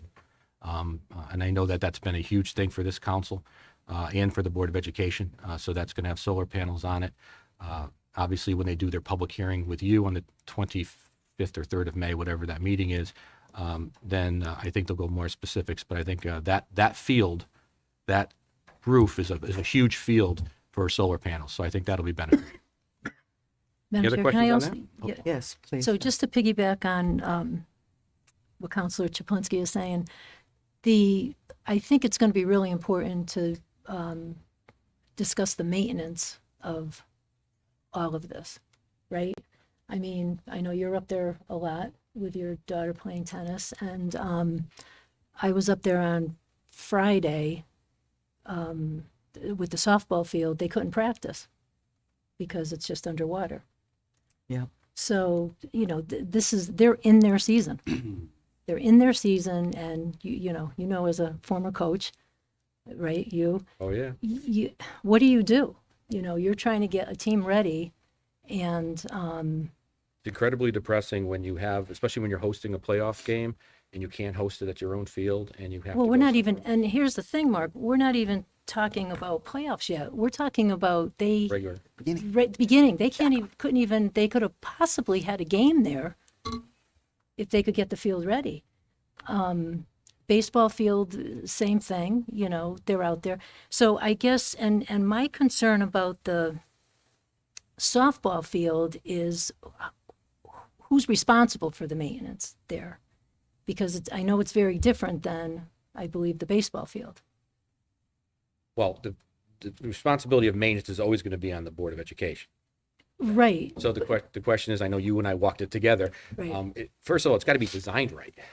No, but putting all that aside, like I think this is huge. This is great. This is what the town needs. This is what the student athletes need there. And it should be done, as Paul's saying, it should be laid out, and you can't do it all at once. Great. But when you go up there right now and you're looking at these tennis courts and you're looking at the track, but you're in a season, the softball team is in a season, and they cannot practice because nobody was out there during the day to do anything for them. And when one of the coaches goes out there to do something, they're getting in trouble, right? Because they shouldn't be out there. So I think going forward, we're doing so much so much work here that the maintenance over the next 10 years or whatever it is, that has to be addressed as well. Is it being done properly? Who's doing it? Who can be called on? I'm just No, I throwing understand where that you're out coming there. from. I want to make sure we stay in our lane. Obviously, the maintenance of the schools, there's a staff. There's a BOE maintenance staff. And I wouldn't presume to explain to Steve or Peter how to do that, but I understand exactly where you're coming from. And that would be something that I could certainly, not that he doesn't know it already, Right. but Peter is the head of operations. But I'm not sure the specifics about the field, this particular case, but I do know I've been there hundreds of times, and it's a wet situation there. I'm not sure what could have been done, but in this particular case, to answer your question, they have a maintenance staff who takes care of BOE maintenance. Our parks, highway parks do not do that. Right. So Steve, as the AD, needs to deal with the Board of Ed. Steve as the Facilities. AD and Peter as the operations manager who oversees the maintenance. But obviously, the superintendent oversees everything. So. Right. So as far as putting together some kind of a maintenance plan over the next, While this stuff with, is, with all this going on, it's going to be those departments, right? That will do it that. would maintenance of those pre and post construction Will will be always be the Board of Board of Education maintenance Education. staff. Okay. And Madam Chair, if I may, I echo your comments, Val. I mean, the tennis courts have cracks like this. A ball will fit in the tennis court. Someone's foot. And it's not one crack, it's dozens. The track field has holes this big down to the bare cement. We can't run track. I mean, our track team is talking about running off-site at other people's places because they can't run on our track. We just can't let it get like that. We have to, and we brought it up. We did bring it up on the walk, and I know that they're going to work on it, but, these are significant issues for the athletes and the students. And you know what? It's not just the athletes. I mean, the gym classes go out and they go out there and they play on those. They use those as well. Residents. It's the residents, that right? use the tennis courts. That's and correct. The track and, Right. yeah. All right. Okay, anything else? Taking more time than Mr. Del Santo today. Let's move on, please. Speaking of Mr. Del Santo, he already touched base on all of these, but the first one I have is the design of the recreation pool house. As you know, as part of the ARA funds, we are redoing the pool at Recreation Park, which also includes the pool house, and we're looking for a design cost here. The recommendation from the Public Works Director and the Public Works Committee is a BL for $33,500. And I must say that Recreation Park is, especially the pool, even though we have two pools, this one is used much more in this particular case, and it's in great need of it. I do hope that everyone understands, not this cycle, but the next cycle, we're probably going to miss a season with the pool. You can't do a pool in a short period of time, so we're planning ahead. Obviously, it's not going to be this summer, but more than likely, if everything goes well, design and all that, next summer, we're probably looking at one pool at Memorial, and we'll work it out. We have time to work it out, but I hope the residents understand that that's the only way we can get this pool done. We have to close it down. There'll be a nice clean pond, hopefully. Well, I swam there, right? many times. One everything. One pool. I know Victoria is saying, move on, Mark, move on. He started it, Madam Chair. Okay, the second, if there's no questions on that, the second item I have is the Memorial Park Pavilion. This is actually part of our original park plan. This is not our money, this is pre-our money. And the recommendation is for best in backyards for 2 pavilions, and the amount is $57,085. Answer any questions on that. Any questions? Just where are the pavilions? I Where knew are you they were going to gonna ask go? me that. One is where the playground used to be, and Okay. Mike? The other one is down by the concession stand. Oh, all right. The Okay. baseball thing, yeah. Thank you. Very good. Close And to the tennis then, court. then the last one is everyone's favorite one. This is one where we're talking about the scum eating thing called the water bug. It's made by Shore Tech Industries of Minnesota, and we're looking for appropriation of $17,006. And as Michael mentioned, it could be used hopefully several times a year on this one. And then any other scum ponds we have, we can use it on that too. It's portable. It's duckweed. Okay. With that in mind, Madam Chair, I think I've taken enough of your time. I think so you have. Thank you so much, Mr. There will not be an executive Manager. session tonight. Thank you. Moving on to the town's attorney Madam report. Chair, I will be brief. Thank you. First, it's not on your agenda, but I wanted to follow up if I didn't say it last meeting.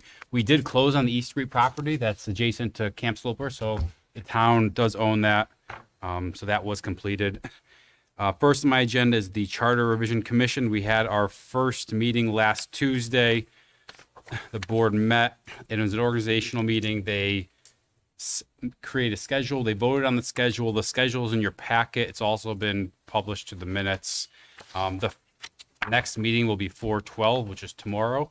It's going to be 6 p.m., 75 Main Street, second floor. That will be a public hearing. So the first thing on the agenda will be a public hearing. The public is invited to that. And after the public hearing, there is a regular meeting scheduled. And Mark already discussed it. The second item on your agenda is your BOE bond ordinance, the planning and zoning under Connecticut General Statutes H-24. I can go through the statute if you want, but I'd rather just say it. If you want the bond to go through, you do have to refer it to the Planning and Zoning Commission. Very good. Any questions for the town attorney? Yeah. Yeah, I have a question. I was at the charter revision meeting, and you guys made a motion to approve 3,000 in spending for meeting minutes. Will that be live streamed, or what's the fashion that's going to happen with that? It's not going to be live streamed. The $3,000 is set aside for a stenographer for minutes, and the publications and the notice in the newspapers that went out. Okay. Just because I've had some people reach out, and again, some people can't make the meetings, and again, sometimes the meeting minutes just don't reflect everything that happens and all the tones and all that. So I just obviously had some concerns with that, because again, it's our charter, it's our constitution of our town, and I think it's very important to show the public what's happening in those meetings. I agree with Mr. Perry, and that's the reason we asked for that, or the chairman asked for the funds through the town manager's office, because they realized that me taking notes on a notepad wasn't sufficient for something so important as the charter. So Is it possible to stream those? I can bring it up to the chairman at tomorrow's meeting. Absolutely. You can't live stream at the town hall. I can't live stream there, but I can Record? I can You can record. I can ask them to, if they want to set that up. Absolutely. Okay. And just for everybody's, just again, it's tomorrow, 6 p.m., Town Council Chambers. Okay. Any other questions? Thank you, Mr. Chairman. Let's move into public communications. We would ask you to come up, give your name and address. You'll have 5 minutes to share what's on your mind. And very good. Still cold.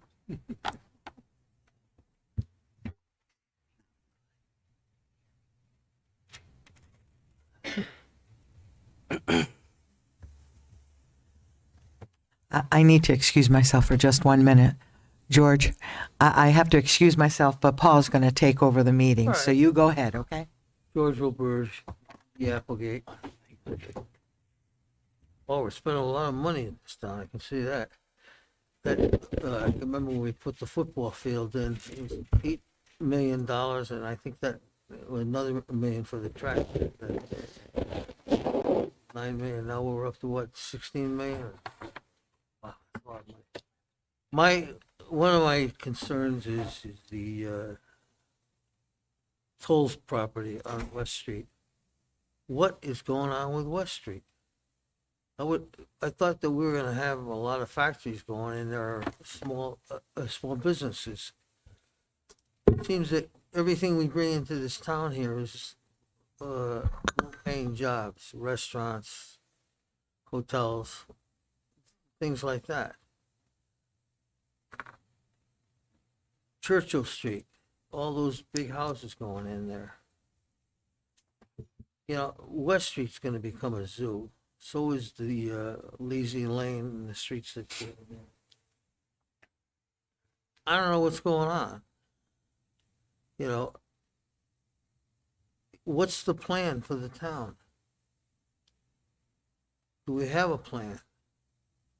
Things getting out of hand. You go down Queen Street now, and I see it all the time. I talked to Billy at the police station.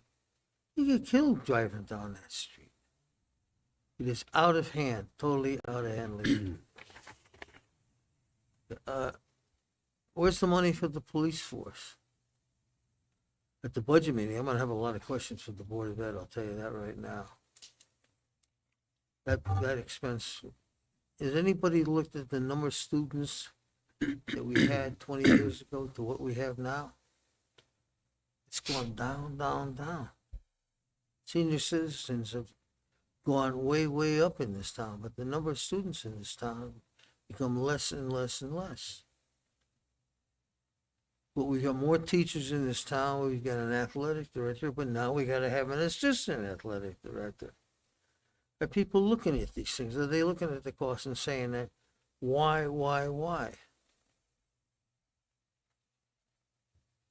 I don't know. But what has me concerned though is that property of Tolles. Now we're gonna put in apartment, low-income housing up there, things like that. I'm confused, really confused. I see things in the paper, with a nice story today in the Meriden Record about the police department. But why isn't the town holding on to that land? Buying that land, holding on to it. lovely what he's doing up on the other side of West Street. We're looking for problems. We're looking for people, for accidents. We're taking that property, that close property, which is right next to some valuable land, and turn it into what's gonna become a mess. Right across the street from there is a youth center, a child care center, a big one. Now, how are you gonna take those big apartments like that, or housing? How's it gonna get in and out of there? What's it gonna do to the traffic there? Do you ever go up there at 8 o'clock, 9 o'clock in the morning, going up and down that street?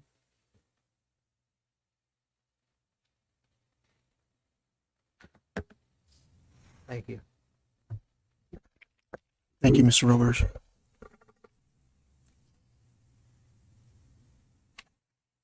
Anyone else from the public like to speak?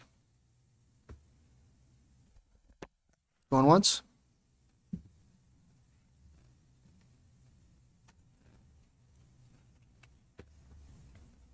Good evening, Nathan Wilson, 211 Woodbury Hill Drive. I was waiting for the chair to get back, but Vicky, it's good to see you. I'll tell you, it took me a week, Vicky, to recover from the fire ops. I just wanted you to know that. First, Madam Chair, I want to thank you for taking the time to attend the fire ops event last Monday with some of the members of the Southington Fire Department. I'm sure for you it was great to hear from members and to learn how we can better support our department. I encourage more town and council members to attend these events in the future.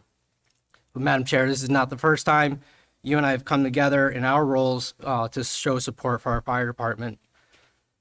Just last year, I hosted a press conference for the fire department announcing our success with receiving a SAFER grant, which you attended and spoke at. As someone who believes we all should work together in a bipartisan effort, I had asked the town manager to invite the town council along with the Board of Finance so we could express our support for this effort. Additionally, the governor came and Congressman Larson attended as well. It was a nice event where political parties didn't matter, and instead we all showed our support for our department. Later that morning, the governor had asked me who served as the executive leader of this community, and I told him Vicky Triano. He then asked me to invite you to meet with him for coffee in town, which we all did. For me, it was a great opportunity to witness two executives from different sides of the aisles getting along and discussing how the state and Southington could work together to solve issues. Over the last 2 years, I've attended a few of these council meetings in my previous role as the chair of the Board of Fire Commissioners, where I publicly thanked this leadership for their support for our fire department. Because to me, it didn't matter what party led this council. It only mattered that you supported the department's efforts.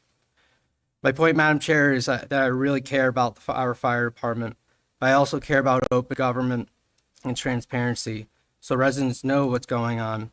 And that is why I raised my concerns. I spoke out and I filed my FOI complaint. I think it was inappropriate that I was personally attacked and misrepresented at the last council meeting. At that meeting, it was mentioned that I'm employed at a political organization. So to clear up that misrepresentation, I don't. Currently, and for many years, I've been employed with the state of Connecticut, the Department of Agriculture.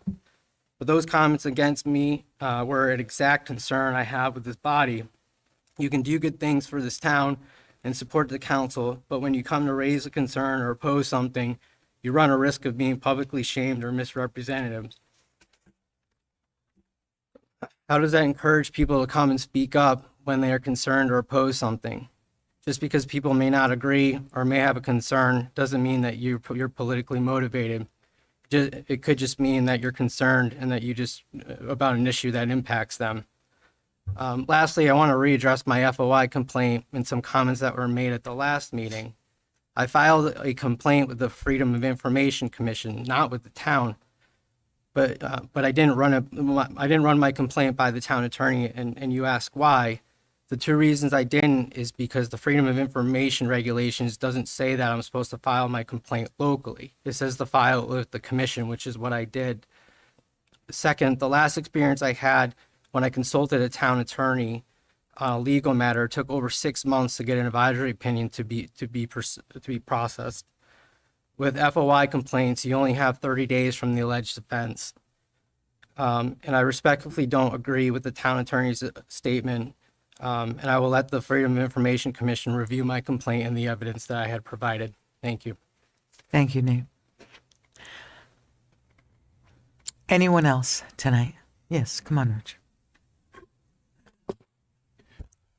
Richard Cooper, 79 Barbara Lane. I'll come back here and be prepared to talk about the benefits of it more, but I would just like to quickly say that 2 meetings ago, Councilperson DiPaolo mentioned the idea of creating a youth committee and a civic engagement committee. So I would just like to throw it out there, whether or not it's through a town charter revision or not. It's something that I think our town should consider. And that's it. Thank you, Richard. Anyone else? Hearing no other comments, I'm going to close public communication. Thank you. Okay, let's move on. Old business, approval of the recommendation of the Elections Division. Chair, I'll make a motion to approve the presented material by the Elections Commission. Thank you so much. Do I have a second? Do I have a second? I'll second that, Madam Chair. Thank you very much. It's open for discussion. I have a Yes, go I ahead. have a discussion. I think I would suggest that the motion be a little bit more specific in terms of the recommendation that we received, which was to close the Tabernacle as a voting station and close Flanders School as a voting station. Yeah, I'll amend the motion. There is a map with proposed redistribution of 9 voting districts. So, for the record, it is consistent with the map that was proposed, the 9 districts, and closing the polling stations of Tabernacle and also Flanders schools as part of the proposal that was presented to us in today's packet. I'll amend my second, Madam Chair. Thank you.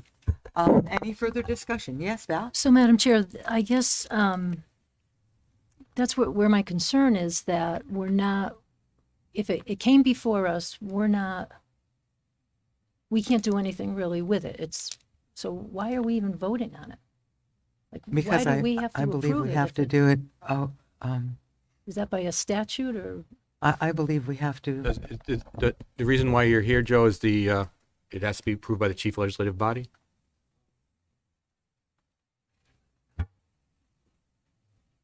I don't have the statute in front of me, but the statute says either or. So either we do it or you do it, but we put it together and we're just presenting it to you so you can. And it's a bipartisan stamp on it. presentation. Yes. Elaine was here the first So time. we're all and, on the same second. page. Right, so if it's something that we do not need to vote on, I mean, I'm just concerned that our public doesn't have a chance to react to it. But, you had mentioned maybe have an informational session or things like that, so that's something that maybe you guys do, have the informational session, and I guess I'm just questioning why we're voting on it if we don't have to. It came to us for a vote. I assumed that we needed to vote. Well, it came on to us the presentation is excellent, and it's great that it was worked on bipartisan, and I Madam Chair, understand that we have to do it. I did ask Augie that offline, and he said that the town council needed to approve the polling stations in our town. So we don't get to approve the districts. That's set by the state. By the state. Correct, but we have jurisdiction over where the polling stations are, and they have to be consistent with with the state jurisdictions, meaning, voters can't go from one district into another for voting. So they have to vote within their district. And so this recommendation to council was because the council has purview. That's what that's what Augie had asked. Actual polling. Correct. That's correct. That is correct. That's correct. If you remember the last meeting, there was some discussion about one school or another, and there was consensus that the way we set it up is the way. So it sounds like it is required to establish the polling places, and it's actually, Yes. from a procedural standpoint, you always want your chief legislative body to act on these things anyway, Yes. as opposed to another agency. But it sounds like you have to now. Right, so I guess that's my question is, should we be acting, should we have a public hearing to allow the public to come in and react to this? And then we They vote can't on it. change their districts. They're in a certain district. Well, not the districts, but the polling locations. We're shutting down 2 polling locations. And excuse me, I apologize.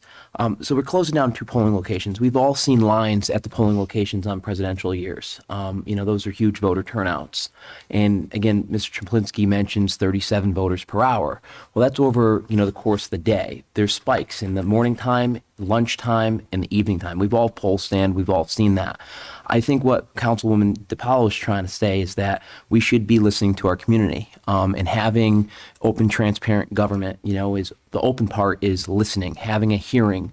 I understand that it's got to come to us, but we are closing 2 polling locations. Our town is getting bigger, not smaller.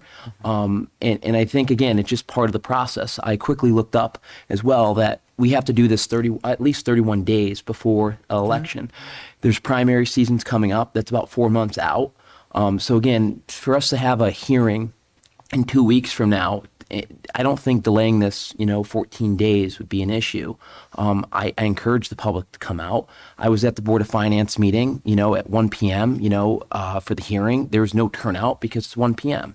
I just think that, again, we owe it to our community to give them the opportunity to speak about any concerns that they may have with polling locations closing.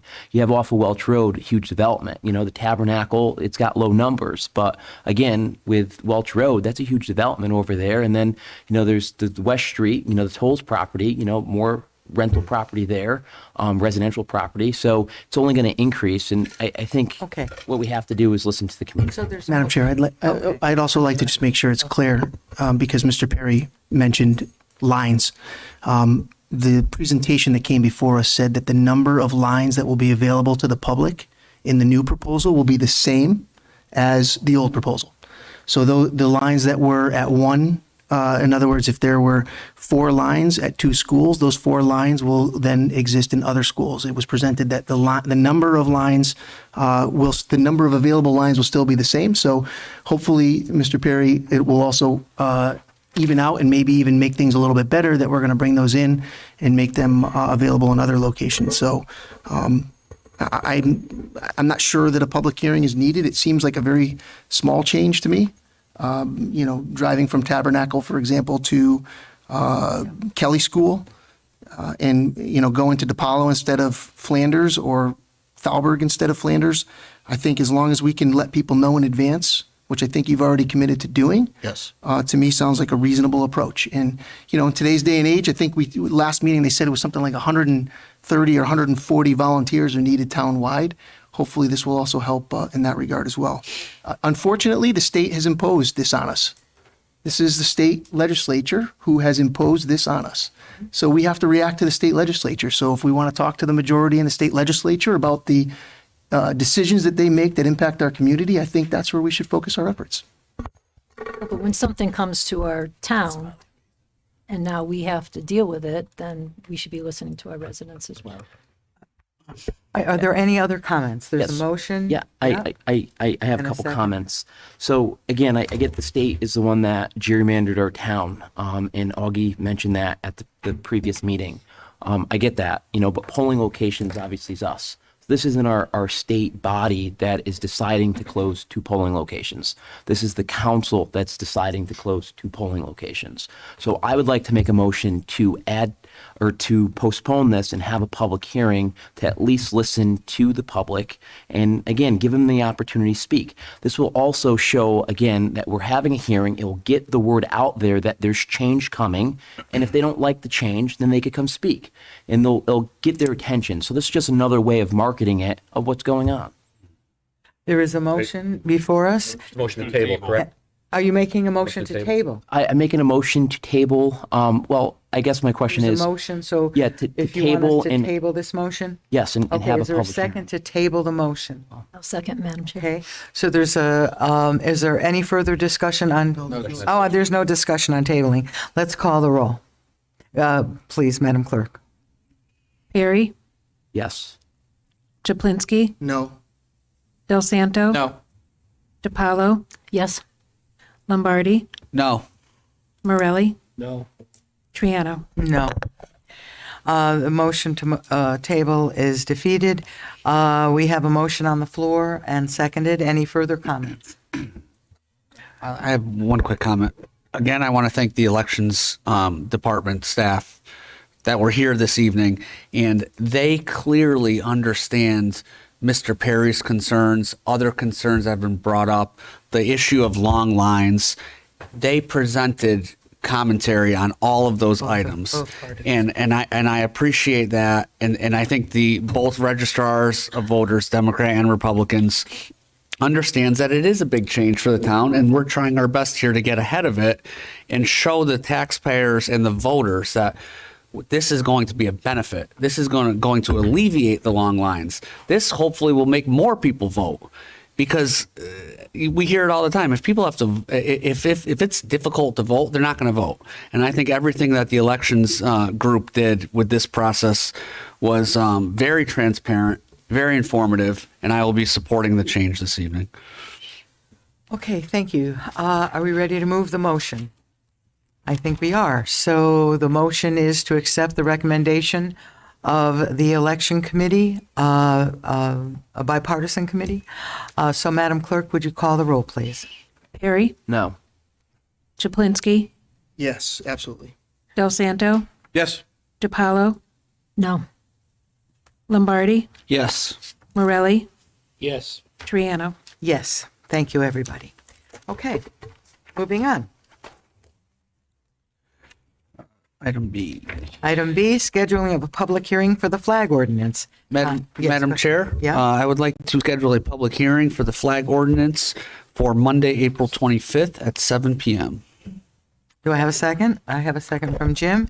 Let's open it up for I discussion. just have a clarification first. It will be, assuming it goes forward, it goes at 7 o'clock, but we have to have our public hearing on the budget first. So it'll follow, we'll put them both at 7 o'clock, but the budget hearing goes first. This will follow the budget hearing. It'll follow the budget hearing. Okay, very good. Everyone's clear on that?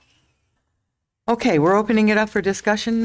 Val, you had wanted to discuss it a little bit? Yes, thanks, Madam Chair. Sure. So I just wanted to just ask some questions as far as for the ordinance committee and the language, now that this is what's going to go forward right now, right? This is the ordinance as presented from as the presented ordinance to the committee. council.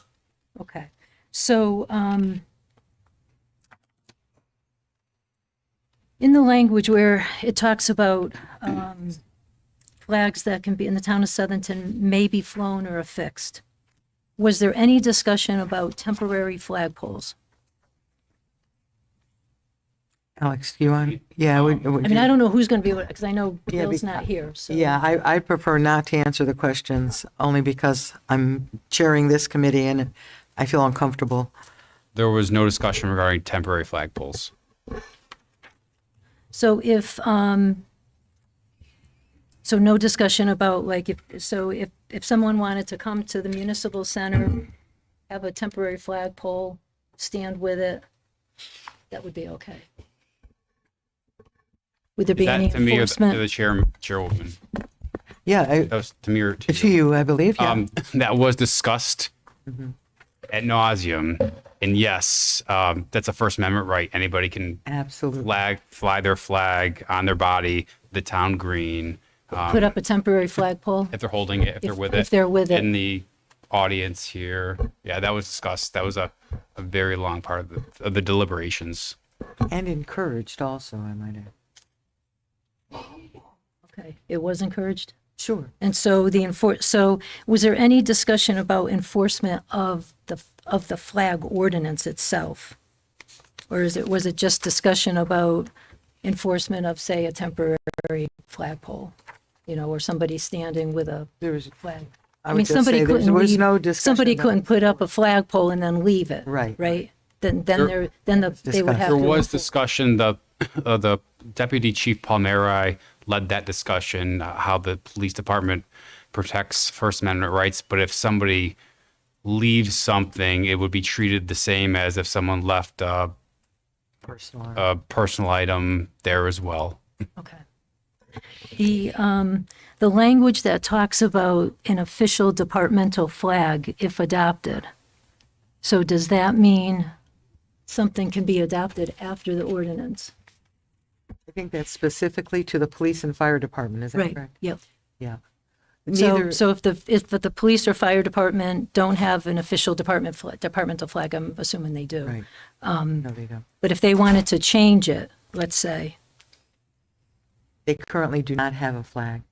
so if Either they adopt, police or if they if they adopt wish to one, adopt an official flag for their department, they would be given and permission. that could be any, and nobody would have to approve that flag, right? It could have anything on it that the department wants to have on it. That would be approved by the Board of Fire Commissioners or the Board of Police. It doesn't say that in the ordinance. That's just how it works for management of the police department, fire department. So if they were going to adopt a department flag, this organization does not have direct jurisdiction over the fire department, police department.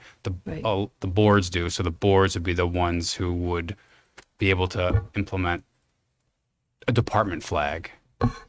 Okay. So so for this ordinance, though, we don't want to there shouldn't be language in there which says that it would be overseen by their commission. It's already. I part mean, of if the- it's in there, is it in there, is it in our charter? And I wonder, The way the fire department and the police department are run and organized, it is in our charter. Yeah. We have the charter that right, they have, the commission has authority over them, but Correct. would it be specific to a departmental flag? I guess that's my question. that would be outside of our purview, or not. I'm sorry, not my purview. Your purview. Yeah. That would be up to the Board of Fire Commissioners and the Board of Police Board Commissioners as to how and if they were going to implement something like that. Okay. Okay, and so the official school flag, that's basically saying that if a school does not have a flag currently, they can come up with a flag, and after the ordinance, right? It's so if they don't have an official school flag, they can adopt one, let's say a year or two down the road, and that flag could, whatever it is, and they call it their official school flag, it could have anything on it. Absolutely. So that was also discussed at length, and several schools do have flags, and the majority of schools do not have flags. And the original proposal as presented said if they had a flag, and there was a discussion to remove that to let future flags be included and allowed to be Because it has flagged. to being or already adopted, right? Correct. So Right. the already adopted was one of the changes that was taken Was out. made. So if a school flag of the BOE, and I can't tell you who approves an individual school flag. I don't know if it's a BOE or the principal, but if the school does adopt a flag next year, if this is implemented, that would be allowed. Okay. The discussion about going into the interior of the schools, was that discussed quite a bit? I mean, I just find that to be very overreaching to, in an ordinance for a town ordinance to be going into the interior of the school. Well, it was just, go ahead. It's going to be decided by the principal, I think, is how we left it. It was, and that was also brought up and discussed. And the genesis of that was both middle schools right now have an interior flag display. If there's a student who was born in a foreign nation, that flag is put up in a hallway. Right. And the committee, and I don't remember which member, wanted to ensure that stayed and wanted to give the principals, and originally it was the Board of Ed had discretion for this. Right, it was changed to. It was to the principal to give it more to the local principal. control. So the principal has control over their school if they wanted to implement these types of cultural programs. But it would only be, the only thing that this ordinance is going to say is that it would have to be an official country flag of a sovereign nation. Correct, So sovereign no nations. No other flags, and that's total discretion of the principal. That's correct. Okay. So if the principal decides to put up a flag of a country that maybe doesn't align with the values of our country, that that's not going to apply. We're not going to have any country's flag can go up based on the discretion of the principal. Correct. So if you had a Cuban exile, you could have a Cuban flag, absolutely. Okay. I guess the other area that I really wanted to just touch on is, was there talk about following a process? Was there talk about having this be government speech, and a non-public forum versus the public forum, which would be, free expression and First Amendment? So I know that the Democratic members of the committee had information on the South Windsor ordinance. So was that talked about? And that ordinance is something that I think would be really beneficial for our town. We had a number of towns' ordinances. So which towns, Madam Chair? We had Berlin, we had South Windsor, we had Tolland. I think there was one more. And did all those towns have a process so that they could raise flags? I mean, my question is specifically to the South Windsor ordinance, because the ordinance in South Windsor, what South Windsor did was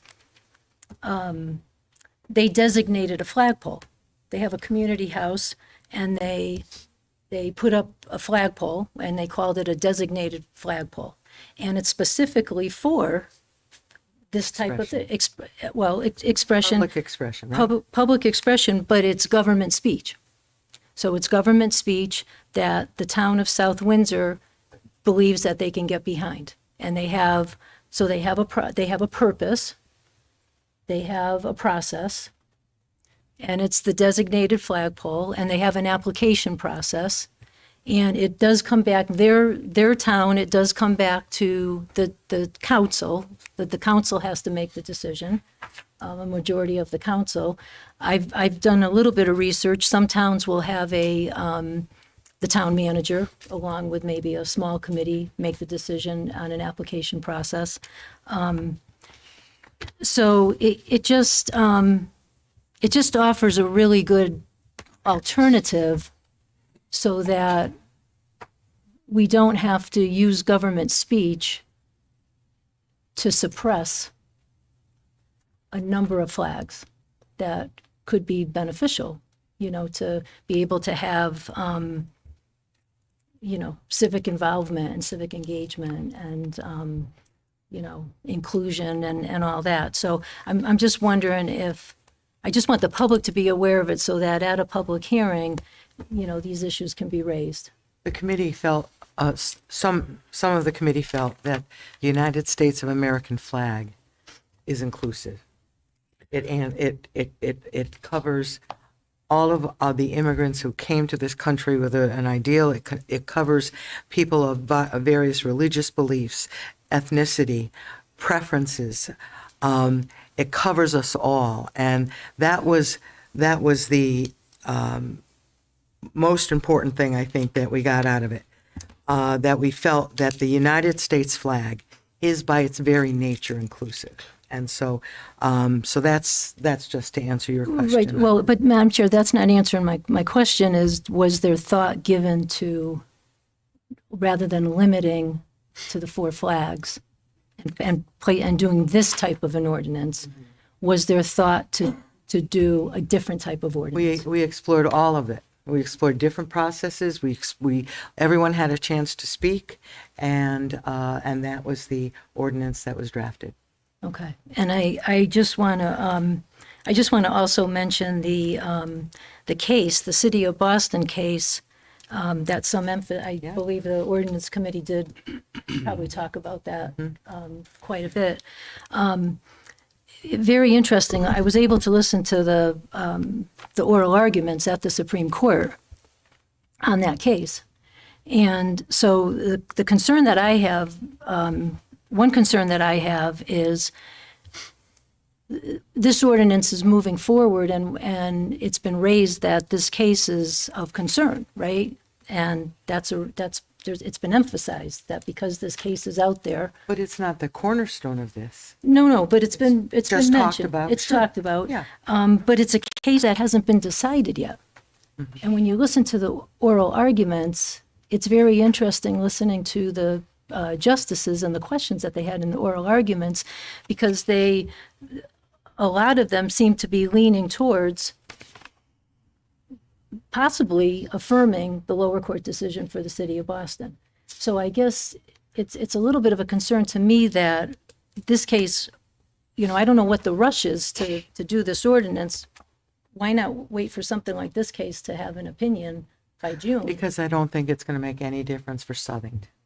I think there were certain things that, and I'm just speaking as a member of the board, that there were certain elements within that case that were interesting about governmental speech as opposed to public speech.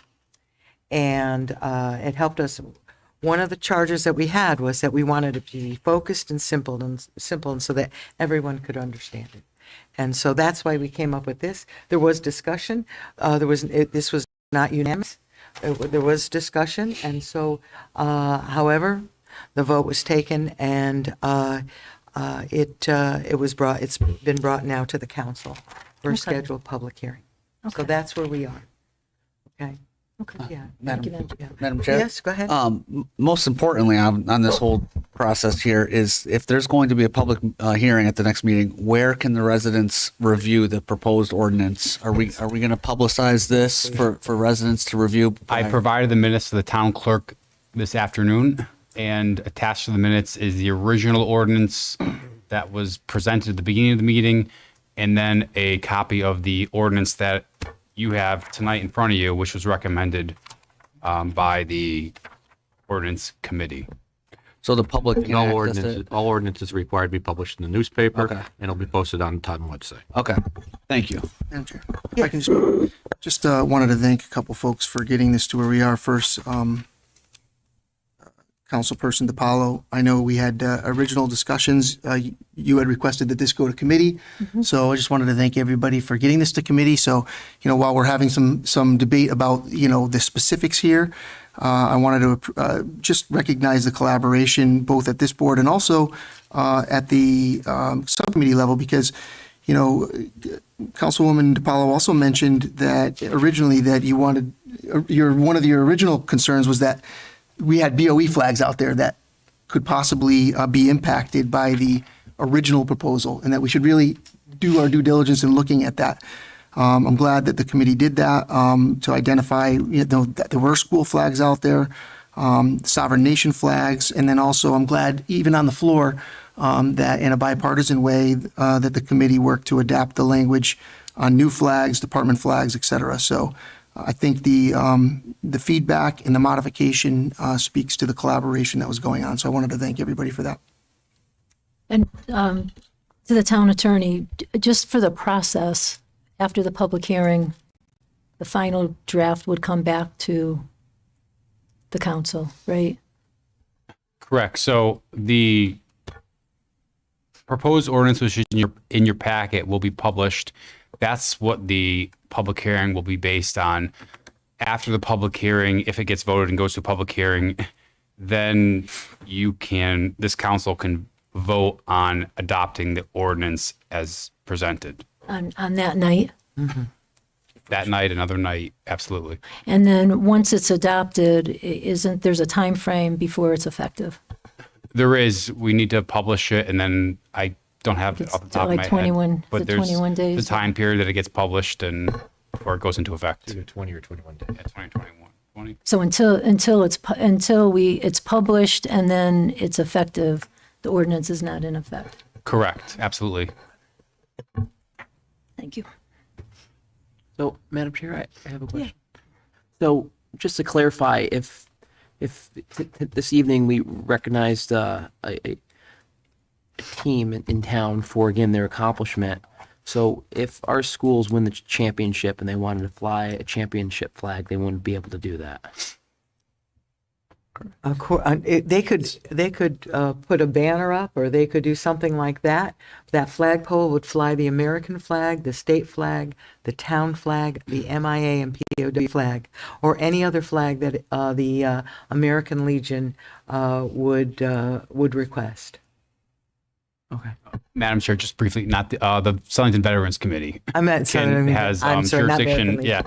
Yeah, and their flags are limited to Yes, certain listed. flags that are in the ordinance. They just can't fly anything they want. Right. And Madam Chair, I know the town attorney had reached out to the Board of Ed about flags. To date, there are no championship flags. In all the championships that we've won, there's no championship flags that have been flown. And last question I have is because, again, with the attorney's comments on once the ordinance passes, that's, notice has to be given, then that goes into effect. Is there currently any pending flag requests? I know of none if you're asking me, but There is one. there is one. Yeah, there's one- So there's one did pending. we take any action on that? The request to fly a flag while it was in two flags while it was in the ordinance committee, and a couple of others that had asked but were never brought forward. So we had to wait to see what the ordinance committee suggested. They put it together. Now it's our time to vote on it. But again, based on how the process works here, to my understanding to the town attorney, is that, again, until we vote on it and then it's published, it's not enacted. So I guess my question is there any current flag requests that was made formal? Because you keep mentioning that there's some that aren't formal. Are there any formal ones that are currently in play that we should be voting on and deciding as a council, should we raise or not? No, Yes. there's none. There's Madam Yes, Chair. there is. There's Yeah, the Southington Pride.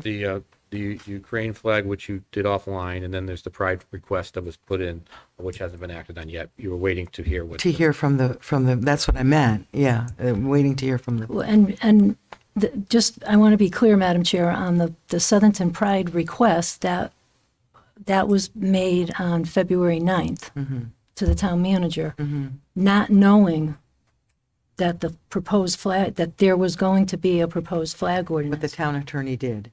I wrote you that note the same day we got your request, Val. No, you left me a message the day after. Well, it was So the day, well, but I want to be very clear on this because the email went to the town manager on February 9th, said he would talk with you. The agenda came out the next morning, and you left a message for me the next morning to say that the majority had been working on something with the town attorney for over a month. Now, we didn't know, we didn't have any idea what was being worked on. And when we looked at the agenda and saw maybe maybe that's what was being worked on. So just to be very clear, the request went to the town manager, not knowing that anything was being worked on. So this request is still active. Okay. Yeah. So I mean, and I'll have to recuse myself, obviously, on any kind of vote on it. But I just want to be clear that that's. Then maybe it will come probably. Wait. I'm looking at Mark. Hang on one second. Well, obviously, you're talking about a time period, and it's absolutely right. The ordinance does not come into effect 20 days after. So assuming you, on the 25th of April, you have your public hearing, and another assumption is you pass it on that night, probably by Thursday, it gets published in the paper. It's 20 days after that period of time. So if the council wanted to take action on the request, they could do so after that point. After that point. Because there's no prohibition until 20 days Right, after. right. So like using that time period, it's 25th, so you're talking about May 15th, 16th before it takes action. The ordinance takes effect. Right. So I guess my question is, Madam Chair, there is a request out there that came in on February 9th. When did this start? I guess this conversation start with your caucus or, the conversations to do this? Because I just think it's just, again, putting something on the back burner and then, oh, wait, we have an ordinance and we're not acting on it. I think it's our job as elected officials to, act on requests that were presented to us. I can tell you it had absolutely nothing to do with the request of Pride. Has nothing to do with that. we had been talking about this right along amongst ourselves, and I spoke to town attorney saying that we're working on something, and that's how that transpired. That's very typical of any political movement. You're talking to a council that allowed the flag last year, who had a resolution the first time ever, a Republican-led council. So there was no political agenda about pride or anything else. We wanted to be able, we had gotten some other requests. We had wanted to make something that was fair and equitable for all people, not for one group or 10 groups. We wanted something that would be equitable for all groups. And so that's how that transpired. And we have a motion on the floor. Do we have a motion Yes, yet? I made them. Madam Chair, I'd like to say one last thing. Is that, again, what you're mentioning is just, again, not transparent government, in my opinion. A request was put up, and then, oh, wait, we're working on this. That's just not transparent. I think we owe it to have a vote at some point prior, because, again, the ordinance was mentioned after them putting their request in. So I will end on I don't know that. if the ordinance even passes until after the public hearing. And then we can talk about it. Well, it was presented Certainly February 9th, Madam Okay, Chair, what's so that? I think we should have already acted on this. Okay. Okay, thank you, Jack. I was just going to comment that, just to reiterate, my motion was to schedule the public hearing for Monday, April 25th at 7 p.m. after our budget public hearing. And I have a second? I'll second that, Madam Chair. Did already. Oh, Yeah, there was already a second. I was just reminding. Okay, the discussion is closed. Are we all set? Madam Clerk, would you call the roll for the public hearing? Perry, Yes. Chaplinsky, Yes. Del Santo, Yes. DiPaolo, Yes. Lombardi, Yes. Morelli, Yes. Triano. Yes. Item C, action on the report of finance for March 30th. We'll need two separate motions. Is that correct? Please. Madam Chair, I'll make a motion that we accept the minutes of the March 30th, 2022 Second, Madam meeting. Chair. Thank you. And Mike, you're going to second it? Sure. Very good. All those in, Discussion. oh, yes, discussion? Just for discussion purposes, on both of these minutes, March 30th and April 1st, there were significant discussions regarding the upcoming budget.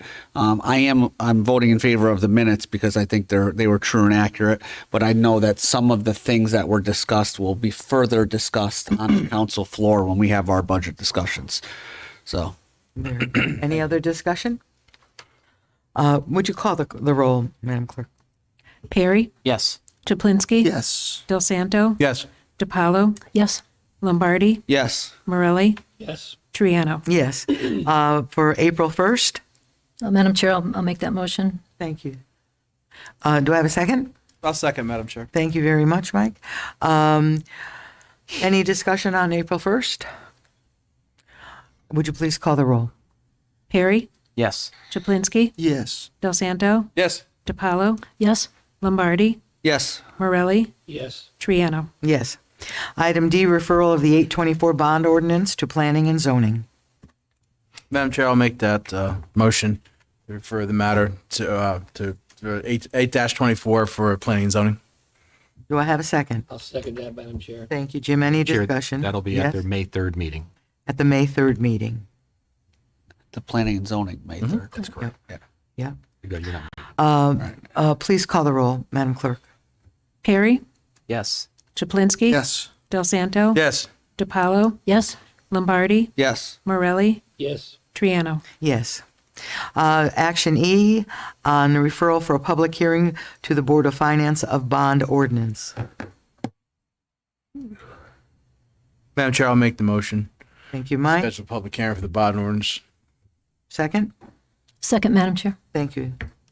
Discussion. Yeah, any discussion on the matter? Is that the second meeting of May, which is May 23rd? No, this is May 11th. May 11th? Board of Finance meeting. They meet once a month, so it's May 11th. That's the Board of Finance. Okay, thank you. Very good. Please call the roll, please. Perry, Yes. Chaplinsky, Yes. Del Santo, Yes. DiPaolo, Yes. Lombardi, Yes. Morelli, Yes. Triano. Yes. Item F, action on scheduling a public hearing for bond ordinances. Madam Chair? Yes. I'll make a motion to schedule a public hearing for the bond ordinances, the second meeting of May, town council meeting, May 23rd, 7 o'clock here in this building. 7 o'clock. Do I need to read the actual ordinances? No, okay. Do I have a second? I'll second, Madam Chair. Thank you, Mike. Any discussion on this? Very good. Please take the roll, Madam Clerk. Perry, Yes. Chaplinsky, Yes. Del Santo, Yes. DiPaolo, Yes, Lombardi, Yes. Morelli, Yes. Triano. Yes. Thank you, everybody. Item G, action on the design of Recreation Park Pool House renovations. I'll make that motion, Madam Chair. Thank you, Mike. A second? Second. Thank you. I have a second with Jim Morelli. Any discussion? Hearing none, all those in favor signify by saying aye. Aye. Aye. Any opposed? Very good. It carries unanimously. Item H, action on the Memorial Park Pavilion. I'll make that motion, Madam Chair. Second. Thank you. Mike made the motion. Jim seconded it. All those in favor signify by saying aye. Aye. Any opposed? Hearing none, it passes unanimously. And my favorite action is item Yes. aye. Action on the water bug aquatic vegetation harvester. I'll make that motion, Madam Chair. Get rid of that duckweed. I'll second, Madam Chair. We're going to name it. Are you sure? What'd you call me? Did you second it, Duckweed? Val? Yeah, Val seconded it. Okay. I want to get rid of that stuff too. Oh, I know, it's disgusting.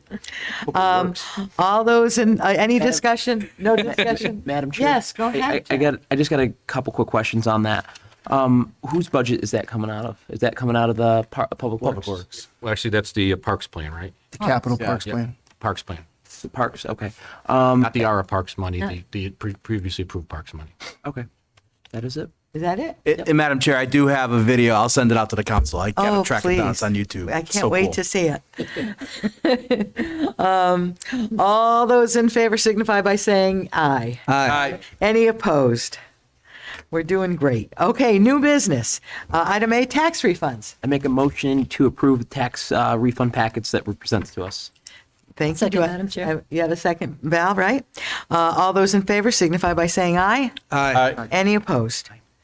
Passes unanimously. Now we have the appointments. Now, item 1, under appointments, a Conservation Commission, 1 member, 4-year term, expiring April 2026. Madam Chair, I've been given the name of the alternate Michael Petruzzi to take over the role expiring April 2026. He is so appointed. He is appointed. Thank you so much. Item 2, Zoning Board of Appeals alternate, 1 member for 4 years, expiring November, and I crossed off the what's the, November 2023. 23, November 23, I was doodling, 23. Madam Chair, I'd like to make a motion to appoint Julia Catricala Okay, very to good. that position. You need a second and a vote on that? I'll second that. Good. Val, what's the last name, please? Catricala. It's Catricala. Thank you. I think she'll do well. Great. Item 3, We have to, We have a motion. oh, I'm sorry. Second. And we have a second, right? Yes, we do. All those agree, say aye. Aye. Any opposed? Well, congratulations. Item 3 is the Conservation Commission alternate to replace Mr. Petruzzi. Madam Yes, go Chair, ahead. this is a town manager appointment, Yep. Republican slot. I hereby appoint by giving the name of Steven Salerno. He is hereby appointed, Very good. and his term will expire in 2025. He takes over the term for Mr. Petruzzi. That's correct. Thank you so much. Well, we've gone through a lot. I just want to say thank you, everybody. I know sometimes there's disagreements and sometimes, but I think we all did pretty well. Does anybody want to discuss the water bug any further Yeah, I'm before done we with go the home water tonight? bug. I'm done with that stinking water I'm bug. available. You just want to be the control guy. Madam Chair, motion to adjourn? Second, Madam Chair. All those in favor? We have some Aye. delicious Aye. cookies from Mary Barbagallo. Thank you Thank very